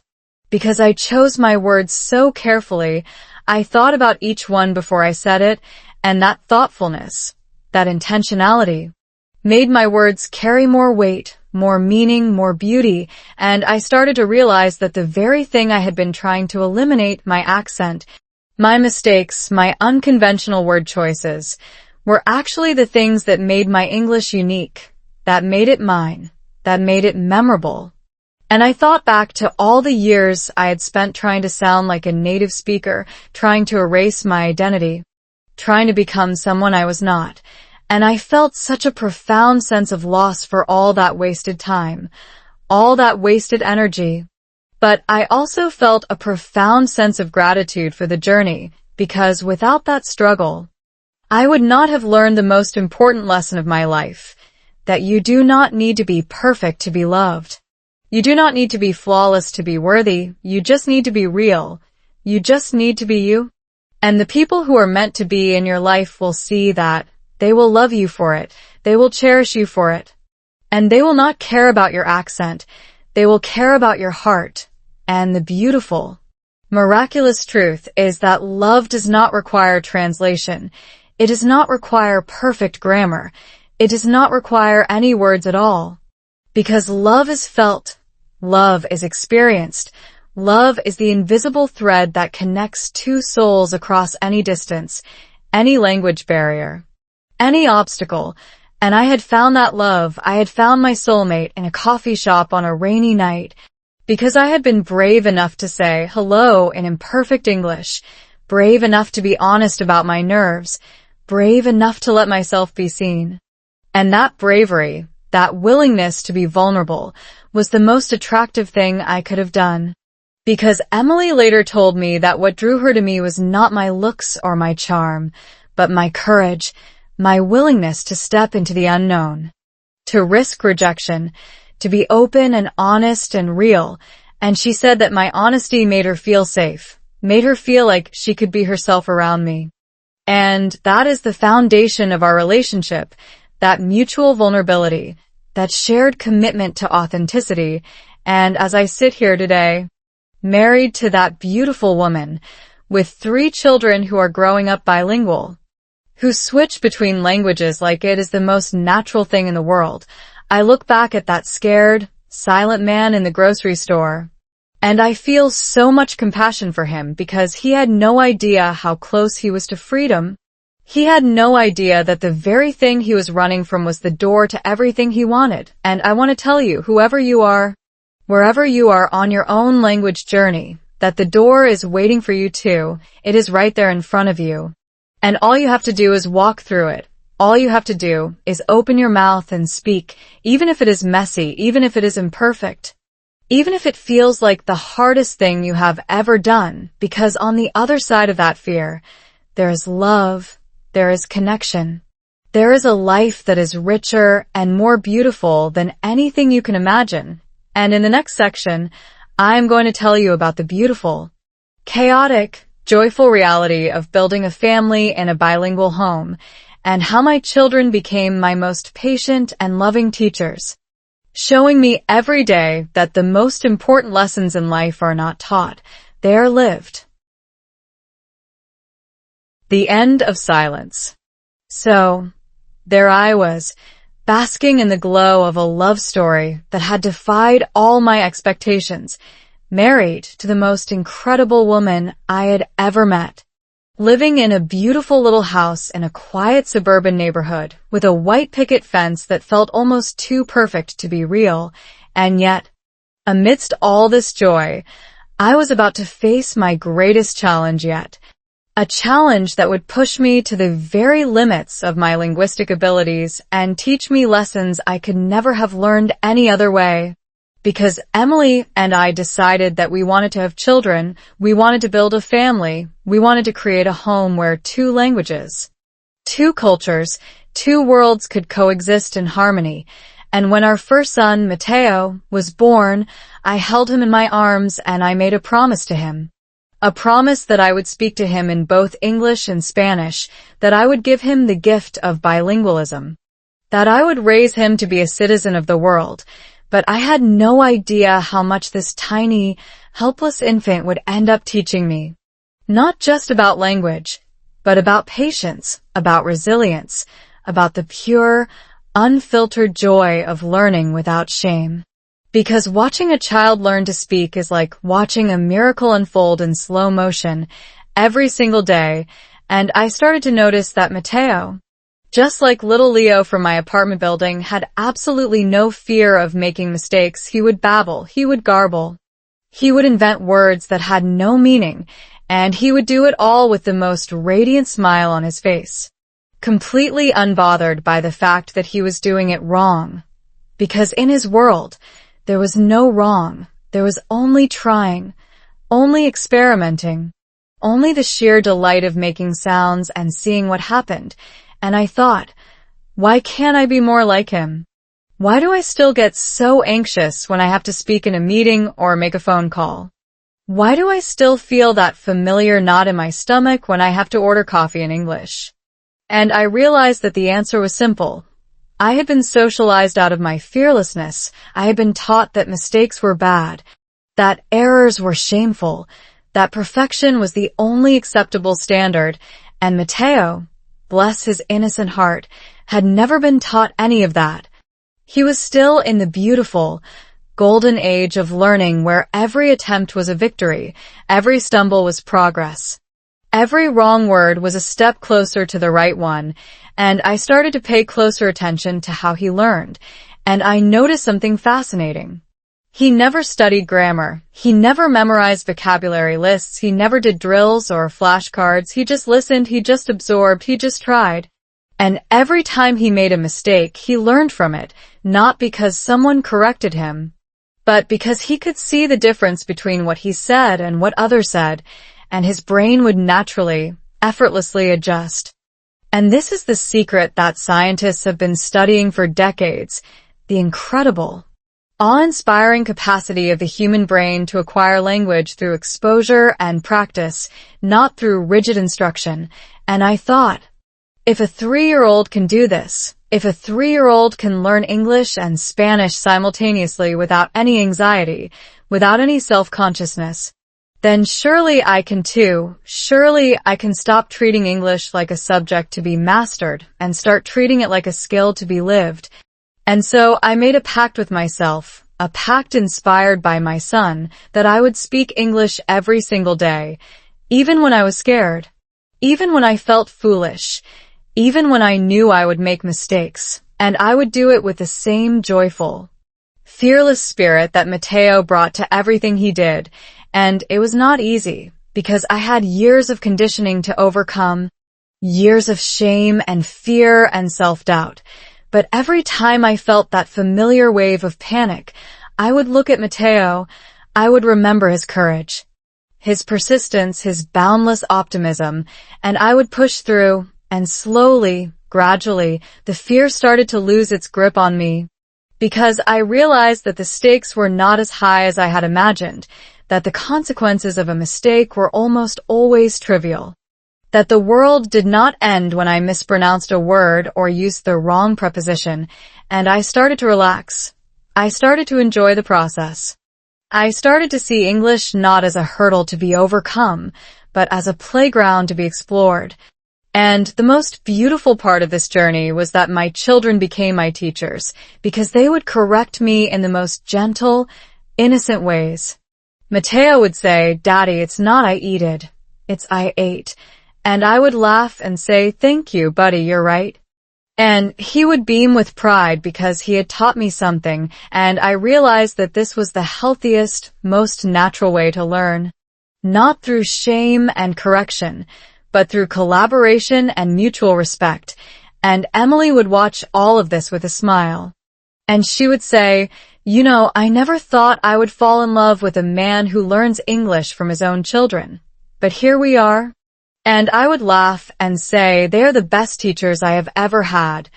And it was true, because they taught me something that no textbook, no teacher, no language app could ever teach me.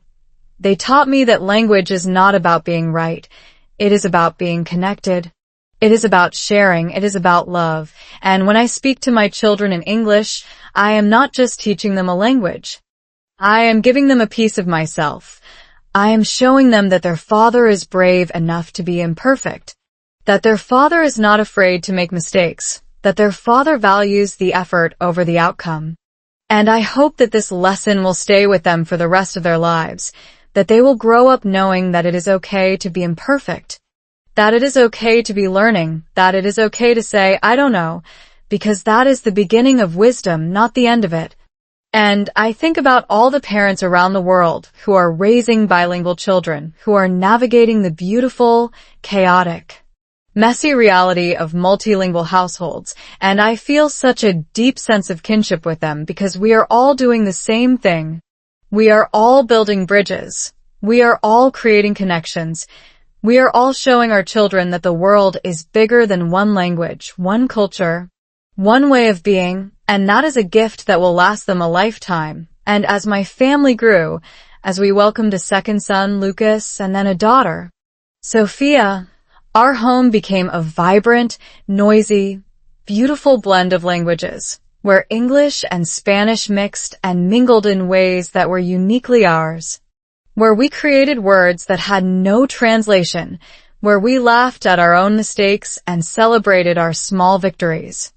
And I realized that I had finally found my voice, not the perfect voice I had been chasing for so many years, but my real voice, my authentic voice. The voice that was capable of love and humor and vulnerability and joy.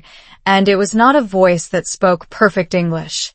It was a voice that spoke truth, and that was more than enough because the truth is the people who matter, the people who love you, do not care about your accent, they do not care about your grammar, they care about your heart, and as long as you are speaking from your heart, you are speaking the only language that truly matters. And I looked at my children, these beautiful little beings who had been my greatest teachers.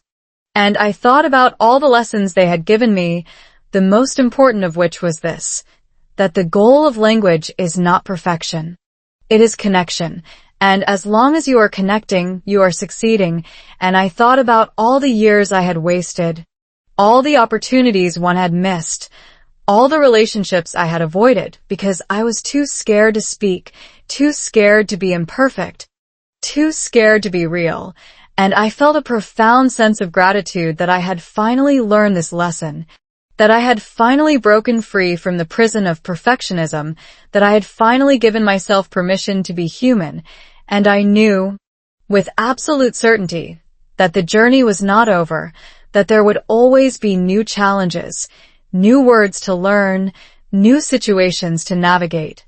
But I also knew that I had the tools, I had the courage, I had the support of a loving family, and that was more than enough. That was everything. And as I watched my children play together in our backyard, switching effortlessly between English and Spanish, I thought about the future, about the world they would grow up in, about the opportunities they would have because they could speak two languages, because they could navigate two cultures, because they had been raised to see diversity as a strength, not a weakness. And I felt such a deep sense of hope, not just for them, but for all of us, because the world is changing. The world is becoming more connected, more global, more multicultural, and the people who will thrive in this new world are the people who are not afraid to be imperfect. who are not afraid to make mistakes, who are not afraid to say, I don't know. And that is exactly what my children are learning. That is exactly what they are living, and I could not be prouder of them, and I could not be more grateful for the lessons they have taught me. Because they have shown me that the end of silence is not about speaking perfectly, it is about speaking freely, it is about speaking boldly. It is about speaking from the deepest, most authentic part of yourself. And when you do that, the whole world listens. Not because your words are flawless, but because your words are real, and that is the most powerful thing you can ever be. In the next section, we will bring this journey full circle as I share the deeper truth behind everything I have learned and how you can apply these same principles to your own life, no matter where you are on your language journey. So, what is the real journey? So, there I was sitting in my backyard on a warm summer evening, watching my 3 children chase fireflies across the lawn while Emily hummed a soft lullaby from the porch. And I felt this overwhelming sense of peace wash over me, because I had come so far from that terrified, silent man in the grocery store.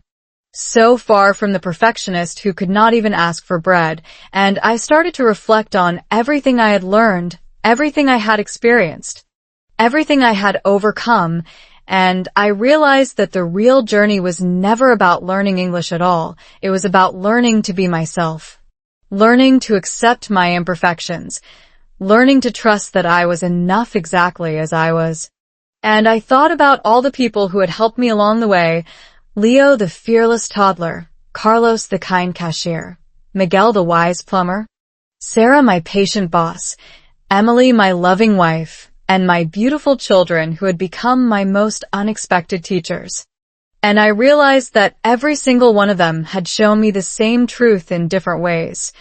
That language is not a test, it is a bridge, it is a tool, it is a gift. And the only way to receive that gift is to let go of your fear, to stop worrying about being perfect, to start embracing the beautiful, messy, imperfect process of being human. And I thought about all the people out there who are still trapped in the same prison I was trapped in. People who are still silent because they are scared of making mistakes. People who are still holding themselves back because they believe they are not good enough. People who are still waiting for the day when they will finally be ready to speak. And my heart ached for them, because I knew exactly how they felt. I knew the weight of that fear, the loneliness of that silence, the desperate hope that one day, somehow, they would magically become fluent and all their problems would disappear. But I also knew that waiting for that day was a trap, because that day would never come, not because they were incapable, but because fluency is not a destination, it is a journey. It is a process. It is a lifelong adventure that never truly ends. And the sooner you accept that, the sooner you can start living, the sooner you can start speaking, the sooner you can start connecting. And I wanted to shout this truth from the rooftops. I wanted to tell everyone who was struggling that they were already enough, that they were already capable, that they already had everything they needed to communicate. Because communication is not about perfection, it is about intention, it is about effort. It is about the willingness to show up and try, and I thought about the science behind all of this. The studies that show how the brain is wired to learn language through social interaction. The research that proves that making mistakes is not just acceptable, but essential for learning. The evidence that shows that the people who succeed in learning a new language are not the ones with the highest IQs or the best memories, but the ones with the most resilience, the ones who are not afraid to fail, the ones who keep going even when it is hard. And I thought about how this applies to everything in life, not just language, because the fear of imperfection holds us back in so many ways. It prevents us from applying for jobs, from starting relationships, from pursuing our dreams, from living our lives to the fullest. And the only way to break free from that fear is to face it head on, to do the very thing we are afraid of, to prove to ourselves that we can survive the discomfort. And I wanted to give people a roadmap, a simple, practical, step-by-step guide to breaking free from the prison of perfectionism, because I knew that just telling people don't be afraid was not enough. They needed concrete strategies. They needed actionable steps. They needed to know exactly what to do when the fear hit. And so I started to develop a framework, a set of principles that I had learned through my own trial and error. Principles that I had tested and refined over the years. Principles that I knew could work for anyone, anywhere, at any level. And the first principle was this: embrace the beginner's mindset, because the moment you accept that you are a beginner, the moment you stop pretending to be something you are not, the pressure lifts, the expectations drop.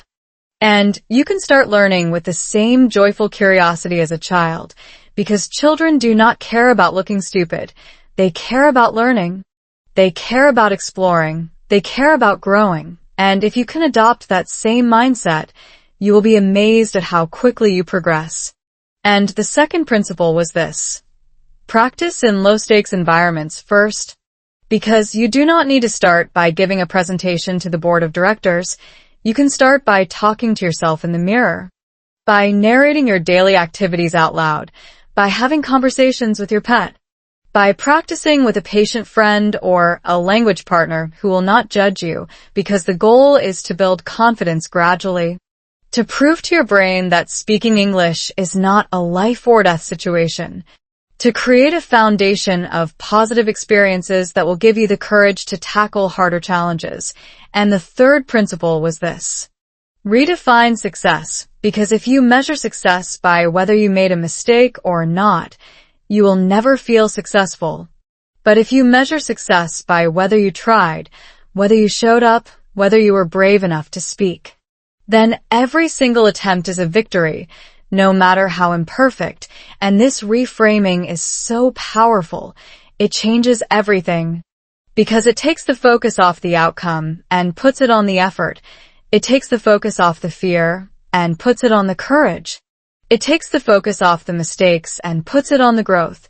And when you start to see your efforts as wins, you will be motivated to keep going. You will be motivated to push through the discomfort. You will be motivated to try again and again until you succeed. And the fourth principle was this: find your community, because you do not have to do this alone. There are millions of people around the world who are on the same journey, millions of people who understand exactly what you are going through, millions of people who will encourage you, support you, and celebrate your victories. And if you can find those people, whether online or in person, you will have a built-in support system that will keep you going when the going gets tough, because the power of community is immense. The power of shared experience is immense. The power of knowing that you are not alone is immense. And the fifth principle was this: be kind to yourself, because the voice in your head that says you are not good enough is a liar. It is a bully. It is a remnant of past experiences and social conditioning that has no power over you unless you give it power. And the moment you start to challenge that voice, the moment you start to talk back to it, the moment you start to replace its negative messages with positive affirmations, you will start to see a shift in your confidence, your motivation, your overall well-being, because self-compassion is not just a feel-good concept. It is a scientifically proven tool for resilience. It is the foundation of mental health. It is the key to unlocking your full potential. And I thought about all the times I had beaten myself up for making mistakes, all the times I had called myself stupid, all the times I had wished I could just be someone else, and I felt such a deep sadness for that version of myself. Because he had been so cruel to himself, so unforgiving, so harsh, and he had no idea that he was already good enough. He had no idea that he was already worthy. He had no idea that the only person who thought he was a failure was himself. And I thought about all the people out there who are still doing the same thing, still beating themselves up, still holding themselves to impossible standards, still believing that they are not enough. And I wanted to reach out and shake them. I wanted to tell them to stop. I wanted to say, you are enough. You have always been enough. You just need to believe it. And I realized that the real journey, the most important journey, is not about learning English. It is about learning to love yourself. It is about learning to accept your imperfections. It is about learning to be kind to yourself. It is about learning to trust that you are worthy of love and connection and success, exactly as you are. And that is the deepest truth I have discovered in all my years of struggle. The truth that transcends language, transcends culture, transcends everything. And it is the truth that I want to leave with you, because if you can internalize this truth, if you can truly believe it in the depths of your soul, then nothing can stop you. Not your accent, not your grammar mistakes, not your fear, not your perfectionism, because you will know that you are already enough. You will know that you have everything you need. You will know that the only thing standing between you and your dreams is your own belief in yourself. And once you change that belief, the whole world opens up. And I am living proof of that. I am a living testament to the power of self-acceptance. I am a living testament to the freedom that comes from letting go of perfectionism. And I want you to know that if I can do it, you can do it too. Because I am no one special. I am just a person who is brave enough to try, brave enough to fail, brave enough to keep going. And that is all it takes. That is the secret. That is the key. And as I sat there in my backyard, watching the fireflies dance and listening to my children laugh, I felt such a profound sense of gratitude. Gratitude for the journey. Gratitude for the struggle. Gratitude for the lessons. Because without them, I would not be the person I am today. I would not have the life I have today. I would not have the love I have today. And I knew that everything, absolutely everything, had been worth it. In the next section, I will share the final piece of this journey, the ultimate lesson that brought everything together, and the simple, powerful practice that you can start using today to transform your own relationship with language and with yourself. The unlearning, the final frontier. So, there I was, sitting on a park bench overlooking the Golden Gate Bridge on a crisp, clear morning, watching the sun rise over the bay and painting the sky in shades of orange and pink that looked almost too beautiful to be real. And I realized that I had reached a turning point, a moment of profound clarity that I had been building towards for years. A moment where everything I had learned, everything I had experienced, everything I had struggled through, finally coalesced into a single, shimmering truth that I could hold in my hands and carry with me for the rest of my life. Because the journey I had been on was not really about learning English at all. It was about unlearning. It was about stripping away all the layers of fear, shame, and perfectionism that had been piled on top of my authentic self. It was about peeling back the onion of social conditioning and self-doubt until I reached the core, the real me, the person I had always been but had been too scared to show the world. And I thought about all the years I had spent trying to be someone I was not, trying to sound like a native speaker, trying to erase my accent, trying to hide my mistakes. And I realized that all of that effort had been a form of violence against myself, a denial of my own identity, a rejection of my own story. And the moment I stopped fighting myself, the moment I accepted who I was, the moment I embraced my imperfections as strengths rather than weaknesses, everything changed, not just my English, but my entire life. Because when you stop trying to be perfect, you start being real. And when you start being real, you attract real connections, real relationships, real opportunities. And I thought about the beautiful, paradoxical truth that the things we most want to hide are often the things that make us most interesting, most lovable, most human. And I thought about my accent, the accent I had spent so many years trying to suppress, the accent that marked me as an outsider, the accent that I was so ashamed of, and I realized that my accent was not a flaw. It was a badge of honor. It was a symbol of everything I had overcome. It was a reminder that I had traveled a long and difficult road to be where I was. And it told a story that no amount of perfect pronunciation could ever tell, a story of courage, resilience, and hope. And I started to see that the same was true for all of us. Every single one of us carries our own unique accent, our own unique way of speaking, our own unique set of mistakes and quirks and idiosyncrasies. And those things are not weaknesses. They are the fingerprints of our souls. They are what make us who we are. They are what make us beautiful. And the world does not need more people who sound the same, who speak the same, who think the same. The world needs more people who are brave enough to be themselves, who are brave enough to speak their truth, who are brave enough to share their unique perspective. And I thought about all the times I had held back, all the times I had stayed silent, all the times I had let my fear of judgment rob me of the chance to connect. And I felt such a profound sense of loss for all those missed opportunities. But I also felt such a profound sense of gratitude for the lessons I had learned, because without those failures, I would not have the wisdom I have today. I would not have the compassion I have today. I would not have the ability to see the beauty and imperfection that I have today. And I realized that the final frontier, the last and most important lesson of this entire journey, is the lesson of unlearning, the lesson of letting go. The lesson of trusting that you are already enough, exactly as you are right now in this moment, with all your mistakes, all your imperfections, all your fears. And I know that sounds simple. I know it sounds like something you have heard 1,000 times before, but I also know that it is the hardest thing in the world to actually believe. Because we have been conditioned our whole lives to believe that we need to earn our worth, that we need to prove ourselves, that we need to be better, smarter, more accomplished, more impressive before we are allowed to feel good about ourselves. And that conditioning is so deep, so pervasive, so insidious, that it takes constant, conscious effort to overcome it. And I want to share with you the specific practice that helped me finally break through. The practice that transformed my relationship with English and with myself.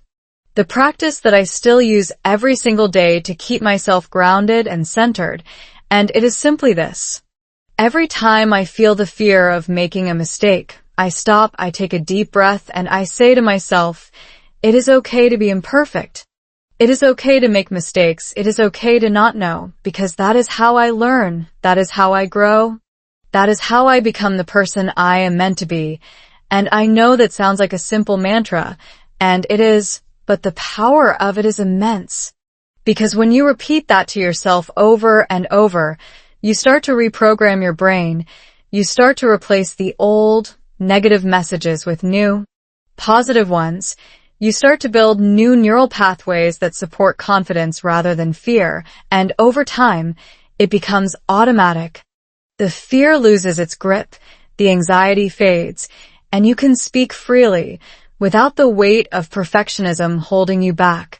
And I also started to practice what I call imperfection on purpose, where I would deliberately make mistakes, just to prove to myself that nothing bad would happen. I would mispronounce a word on purpose. I would use the wrong tense on purpose.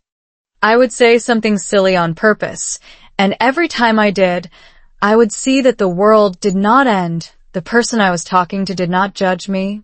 In fact, they often laughed and connected with me even more because my vulnerability made them feel safe, made them feel like they could be vulnerable too. And this practice was so liberating, so empowering, so transformative, that I started to actually enjoy making mistakes. I started to see them as opportunities for connection rather than moments of shame. And I thought about how different my life would have been if I had learned this lesson earlier, how many more friendships I would have formed, how many more opportunities one would have seized, how much more joy I would have experienced. But I also knew that I had to let go of that regret. Because regret is just another form of perfectionism. It is the belief that you should have been better, that you should have known better, that you should have done things differently, and the truth is, you did the best you could with what you knew at the time. And that is all anyone can ever do, and the beautiful thing is that you can always learn, you can always grow, you can always change. And the moment you start is the moment your life begins to transform, and I thought about the phrase that had haunted me for so many years. Perfectionism blocked your voice, and I realized that the opposite of that phrase is also true. Imperfection set your voice free. And that is the message I want to leave with you. That is the gift I want to give you, because your voice is precious. Your voice is powerful. Your voice is needed in this world, and the only thing standing between you and the freedom to use it is your own belief that you are not ready. Not good enough, not worthy, but you are ready. You are good enough. You are worthy, and you have always been. You just needed to hear it from someone who had been where you are, someone who had felt what you feel. Someone who had climbed out of the same dark hole and found the light on the other side.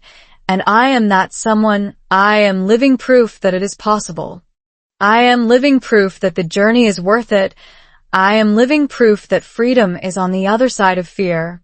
And I want you to know that I believe in you. I believe in your ability to overcome. I believe in your courage to try. I believe in your capacity to grow. And I am so excited for the journey that awaits you, because it is going to be challenging. It is going to be uncomfortable. It is going to be messy, but it is also going to be the most rewarding, most beautiful, most transformative experience of your life. And when you look back on it, years from now, you'll be so grateful that you took that first step, that you opened your mouth and spoke, that you let your voice be heard. And you will realize that the person you became on that journey is the person you were always meant to be. And in the final section, I am going to bring everything together. I am going to share the ultimate truth, the final piece of the puzzle, the one thing that I wish I had known from the very beginning. And I am going to leave you with a challenge, a call to action, that will change the way you think about language and about yourself forever. The truth that sets you free.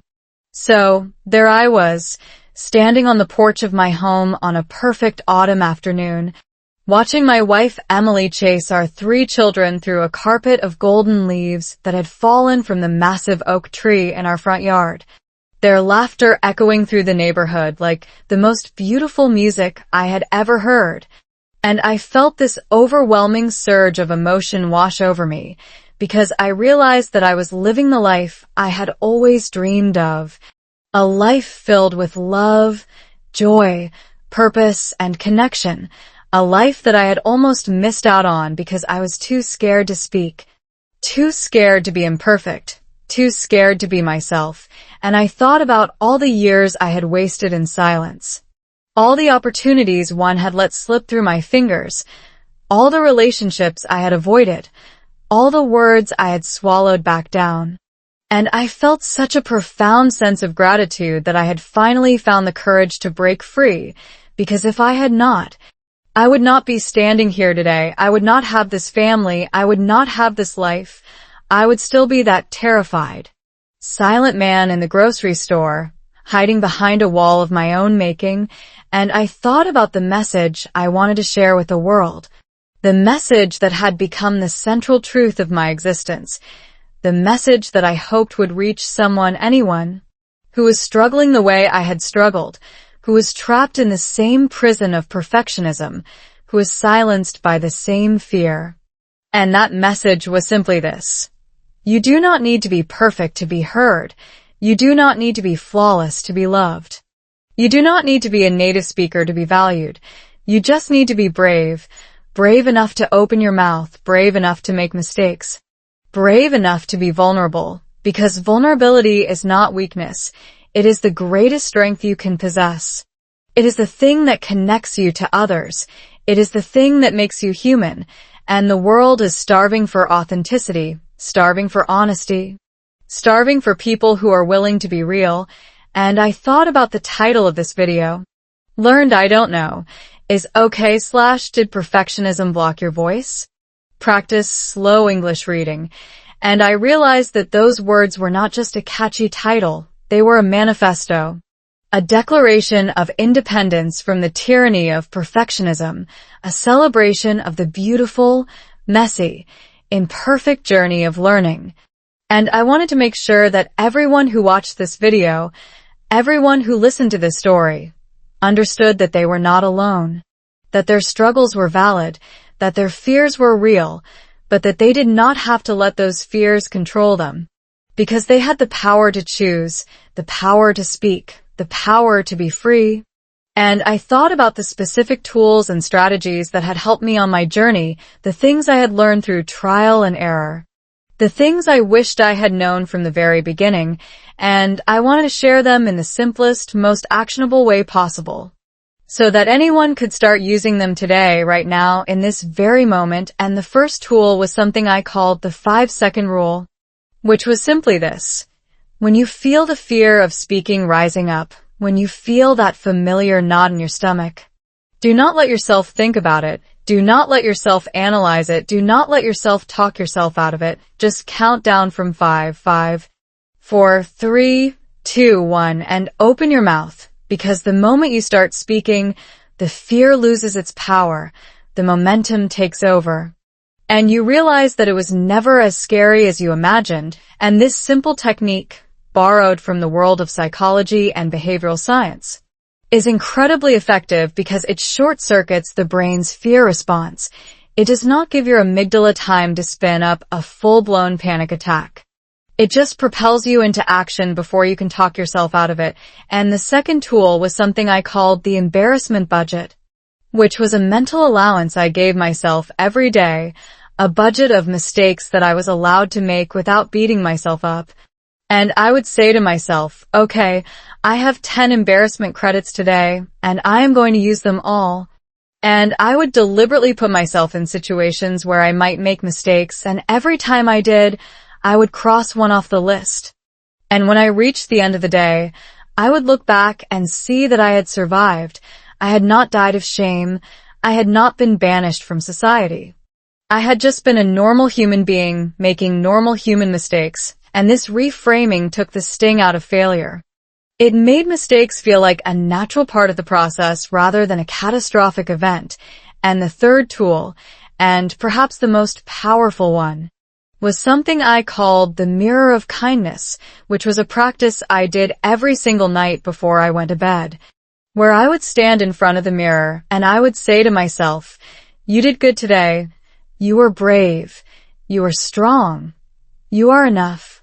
And at first it felt so silly, so awkward, so uncomfortable, because I was not used to being kind to myself. I was used to being critical, harsh, unforgiving, but I kept doing it night after night, and slowly, gradually, I started to believe it.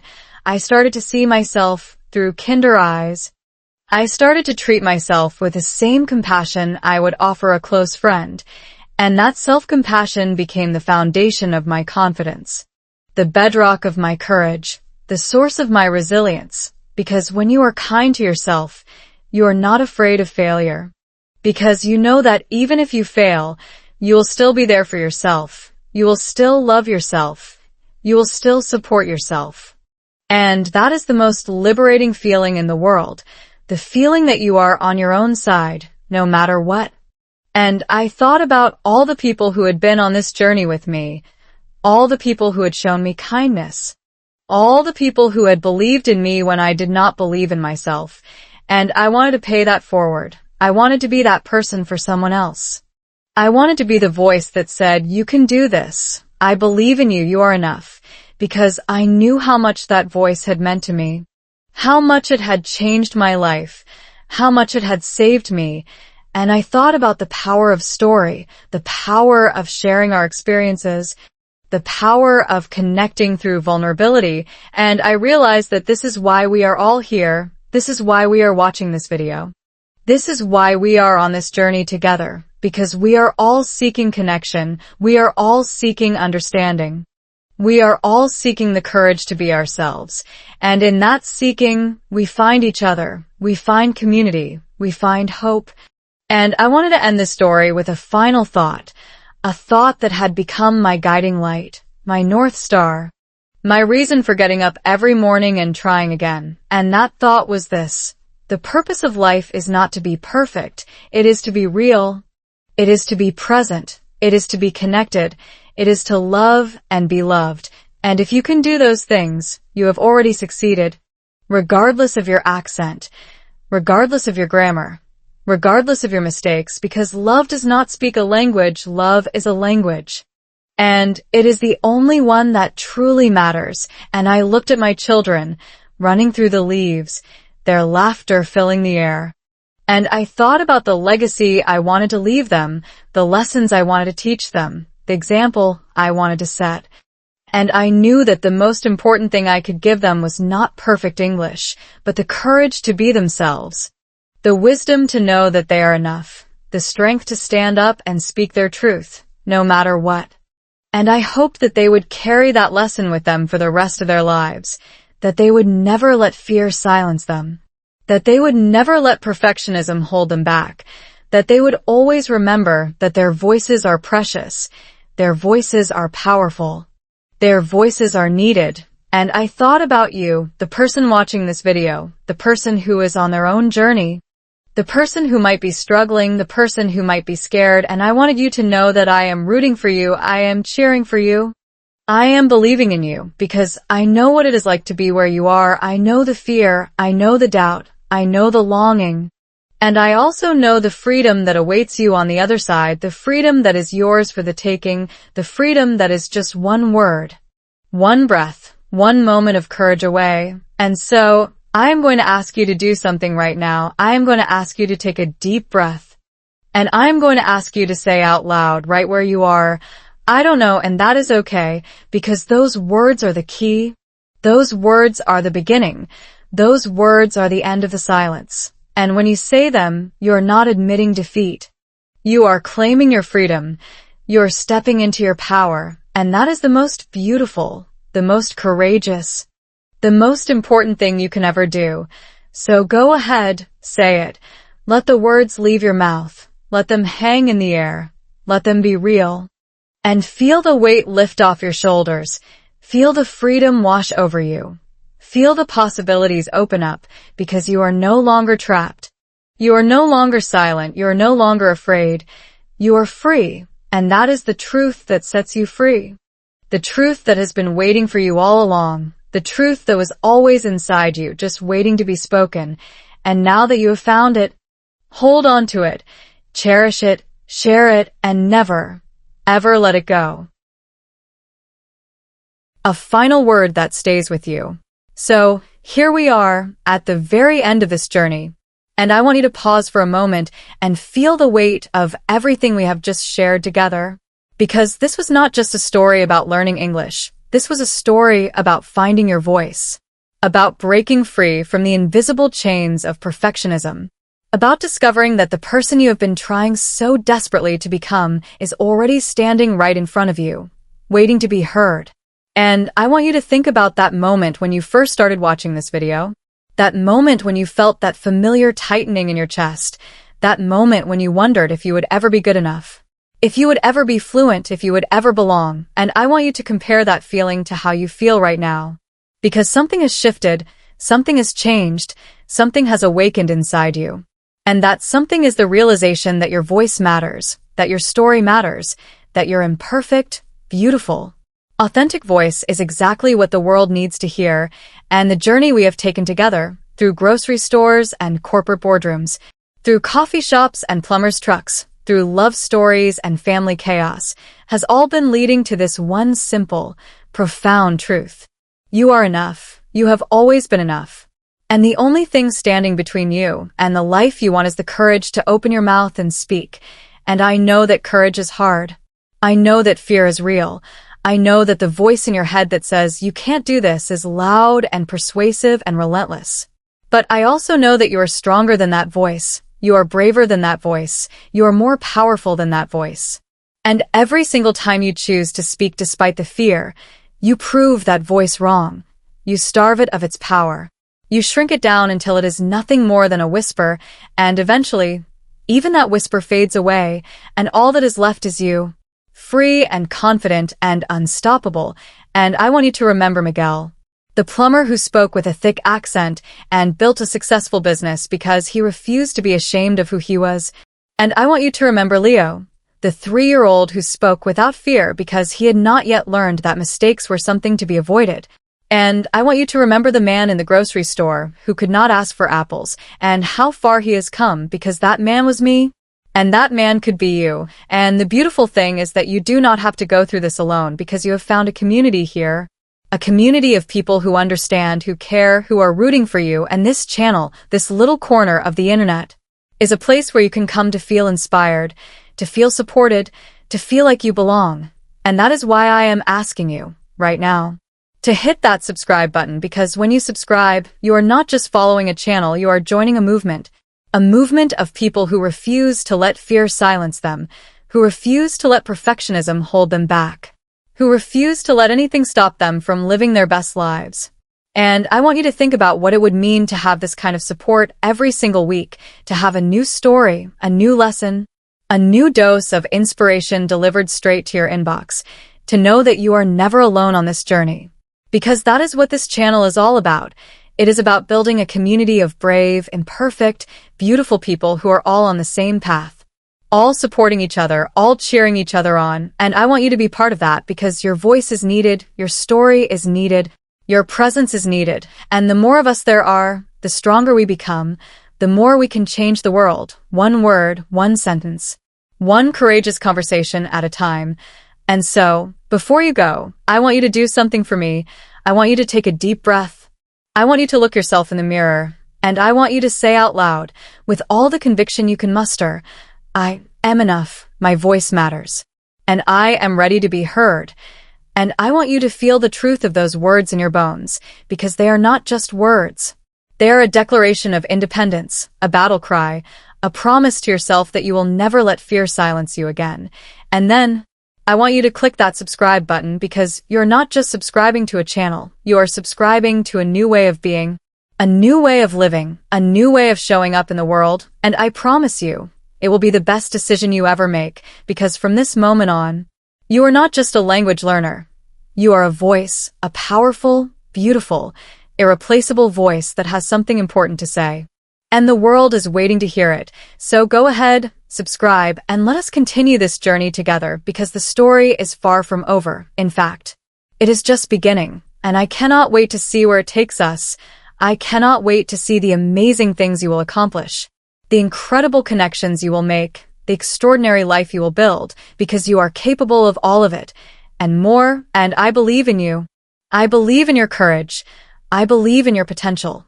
I believe in your voice, and I will be right here, every step of the way, cheering you on, sharing new stories, teaching new lessons, and reminding you, again and again, that you are enough, exactly as you are, in all your beautiful, messy, imperfect glory. So, from the bottom of my heart, thank you for being here. Thank you for listening. Thank you for being brave enough to start this journey, and I will see you in the next video, where a whole new adventure awaits. And if you want to make sure you do not miss it, you know what to do. Hit that subscribe button, turn on the notification bell, and let us keep growing together, because the best is yet to come, and you are going to be amazing. That's all for today. I'll make more videos like this in the future. Please subscribe to see them.